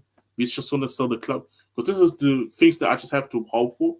Because really and truly, like, I can't really get heavily invested. That's why I'm not emotionally like angry on the timeline. I just find it, the only thing that I'm emotionally angry about is I just find it really weird that people do this hashtag no to anger. Yeah, I find it really weird. It's just really weird. It's really weird behavior because these are the same people that still believe, we should be trying to get Nagelsmann, we should try to get Enrique. Go and protest. Go and start a protest outside the stadium, even though there's no games, if you really want that to happen. And we've seen the protests that Spurs fans do. It's pretty pathetic. So, you know what I mean? It's like, very pathetic. So like, that's the point. And that's my point. Agreed. So, I just want to get to this from Peter Kawa, who says, apologies if I butchered your name, my guy. Says, Arsenal have shown more progress this season, even without trophies, as you know where we were last season. I don't disagree with this. Mm-hmm. Arsenal have shown more progress than Manchester United. No doubt about it. When we're just looking at it from who's had the most successful season, it's Manchester United, because we won a trophy and they did not. Right. Simple as that. That's all I'm saying is progress is a whole different conversation. That's a whole different question. Progress and a successful season is two. Who's had the more successful season is two different things. Arsenal had 0 trophies in the cabinet. Manchester United had 1. Is it the least prestigious trophy available? Yes, but it's still a trophy. Exactly. And that's what Arsenal, you're back in the Champions League, but you need to win a trophy next season. I'm not even saying the one of the big two. You need to win a League Cup or an FA Cup next season. Which is the funny part, because those Arsenal fans say it's not good enough to win any of these smaller ones. That's the thing. You guys, your team, and I know, but he won the FA Cup. This team has not won anything. That FA Cup team, barely anyone's there. I think 2 people, maybe Xhaka, and someone said Saka, but Saka wasn't established. Oh, he was just a youth. Yeah, he was just there as part of the squad. So this actual team has not won anything. So you need to win something, or else these lot aren't. They don't know what it's like. And going back to Spurs, if you get Postecoglou, whatever manager, I wouldn't even. If I was a Spurs fan, I wouldn't even set myself a target. I would see what happens, and then at the end of the season, even if it goes bad or something, I would still stick with Postecoglou. Yeah, me too. I said I'm not gonna be like, get him out of here unless this guy has us literally fighting relegation. Then it's like that's the only thing. But we could be in a situation where we finish in 12th. Honestly, I wouldn't be in out because again, the team. We talked about literally Chelsea sparkline players that literally there, and we talk about potentially selling them. And then look at the option that we have after Romero. It's a hell. The midfield option. I know people have emotional attachment to some of these guys, but this is what frustrates me the most. We have seen literally better players. I'm not even gonna go to the Poch team. I'm talking about even before. We've seen better players in certain positions there, and people still defend some of these guys. And like I said, That's why I don't care if you have shit season next season, because people are gonna realize how bad these players are then. Not the manager. Maybe that's what they need. Maybe the fan base and Levy and Ely just need to just realize how bad the situation is and how much everybody's improving around us. I don't think people really starting to realize that. And I know Nagelsmann and Enrique, maybe in terms of names, can compete, but not with the mindset of the board and not with these players. I think they need a taste of reality. Like I said, we've seen it today. Saeed's reaction to David De Gea now, he said he wants him to go. But you can't convince someone. They need to see it for themselves. I mean, these Spurs fans need to realise. We need to go to the trenches, fam. We need to go, and we are in the trenches. When I hear people big up Romero as one of the best defenders in the league, I've got to question your eyesight. I really have. Next season, he's on that. Yo, you're on the. What's the word? You're on the watch. You're on the watch because, like, as an individual, like, I understand that you play with literally no defenders around you, no midfield in front of you. But at least as an individual, I'm expecting some sort of levels where I'm having. Same with Kulusevski, like, we buying him. By the way, I kept saying this. I don't know why people. That's why I hate this summer as well. Tier 7 sources saying that Kulusevski is not going to come back. No, Tier 1 says we're going to buy him. Like I felt like we're going to do. Anyways, you're getting Kulusevski next season. I have my eye on you. Even though the team maybe plays shit, I want to see some sort of at least standard. Got 2 goals. Romero, I want to see a standard. Kane, obviously. Kane is going to be Kane, whatever. I mean, we can speak a little bit about Kane as well because they hands on Carbon News today. Son, I want to see I want to see at least the standards where you guys hold yourself for. Because I know the other guys are shit. Or the other guys have still to prove themselves. You have some guys coming in from loan that maybe stay. Some leave, definitely. Who knows? But some have to just show some of the guys that expect something from, show me your standards. Like, at least play to levels where I have some sort of belief you can be. And if you don't do that next season, I have to look at you funny as well. I maybe have to group with some of these other guys that already have exposed already for being frauds. Like Eric Dyer, for example. But and Prime says it here, isn't there a saying, those who don't hear must feel? Yeah, man, heard that saying a lot of times growing up. My mom said that shit to me. Nanas both said that to me. I heard that a lot. And it's true. And it's very true in terms of football fans who, again, and I've seen it in the chat today on this live stream. I've seen it on social medias as well, as people will still come out here and defend the Manchester United players after that performance and say, he's not, how are we blaming him more than him and all this type of stuff? And no, and trying to single out players when collectively they were all bad. Collectively, like you can say who's worse, cool, but it's the defending. How are we blaming such and such over such and such when he was bad? No, collectively they're not good enough. And it's more than just one game. It's overall as well. That's been the problem with it, and that just takes it full circle. But we are going to close out this live stream. You will get this show, people, every Saturday, 11:30 p.m. every Saturday, the Manchester United Chelsea Spurs show, Man Them United, Ballers at the Bridge, talking that Tottenham talk. There is a playlist for this. There is, before you go, Jess, there is a playlist for this show. But what I'm going to do for this show and all the other shows on the channel, people, because Premier League and Champions League and Europa League is over, I'll create a playlist that is for the summer. So, for instance, this show, there'll be a summer playlist. Then when the season starts back, I'll do a new one for the season 23-24. Because then it's easier for you lot to watch rather than it all be on one playlist. So you'll get the summer window playlist. And then, so from now up until August the 11th, I might even do it the week before. So, yeah, from now up until August pretty much. And then the start of the season, it'll be the Manchester United Chelsea Spurs show 23-24, and that's the same for this show and all the other shows. Man Them United's by itself doing the most. Manchester United Arsenal show, Manchester United Liverpool show, the Q&As, etc. But yeah, go on, Jess, say what you was gonna say. 2 things quickly. Warrior J, you probably will never see a Spurs run again anytime soon, unless it's a player that completely plays like us, aka Højbjerg. But that's 1. And 2, obviously, Fabrizio put a video out there about Harry Kane, saying how obviously United still very interested. The Real Madrid room are very interested, but Levy is not looking to sell him anytime soon this summer. And how it would go if he does get sold, would be to the very end of the window, which I can actually agree with him. I don't think we should sell him any point until actually to the end of the window, last week of the window. And what's it called? How I expect a lot of Man United rumors with Kane again. All the whole summer it's going to be closed, so it's going to be just annoying window again. And big up to Prime says, "Oh, question flawless. How was Bruno in the final? Good, bad, indifferent, bad. Offered nothing. Did nothing outside of the penalty." I'm asking like he doesn't know, man. Typical Bruno performance.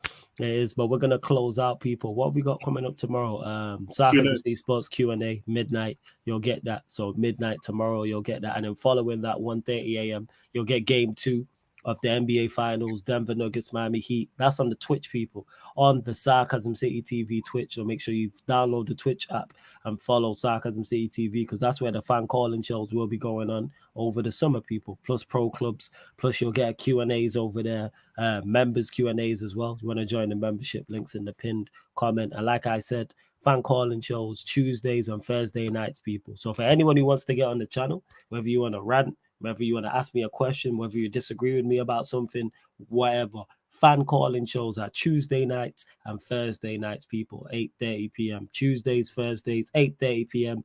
UK time on the Sarcasm City TV Twitch. But yeah, we're going to close this out. Big show, as I expected, especially with Manchester United losing. Don't forget, all these shows on the channel, apart from watch-alongs, are available on audio-only platforms. So the link is underneath in the description for everything, including Lewis's channel as well. But love to everyone that's locked in. This has been the Manchester United, Chelsea, Tottenham Hotspur show. Man United meets Ballers at the Bridge, meets Talking That Tottenham Talk, live on the Sarcasm City TV YouTube. Big up for tuning in.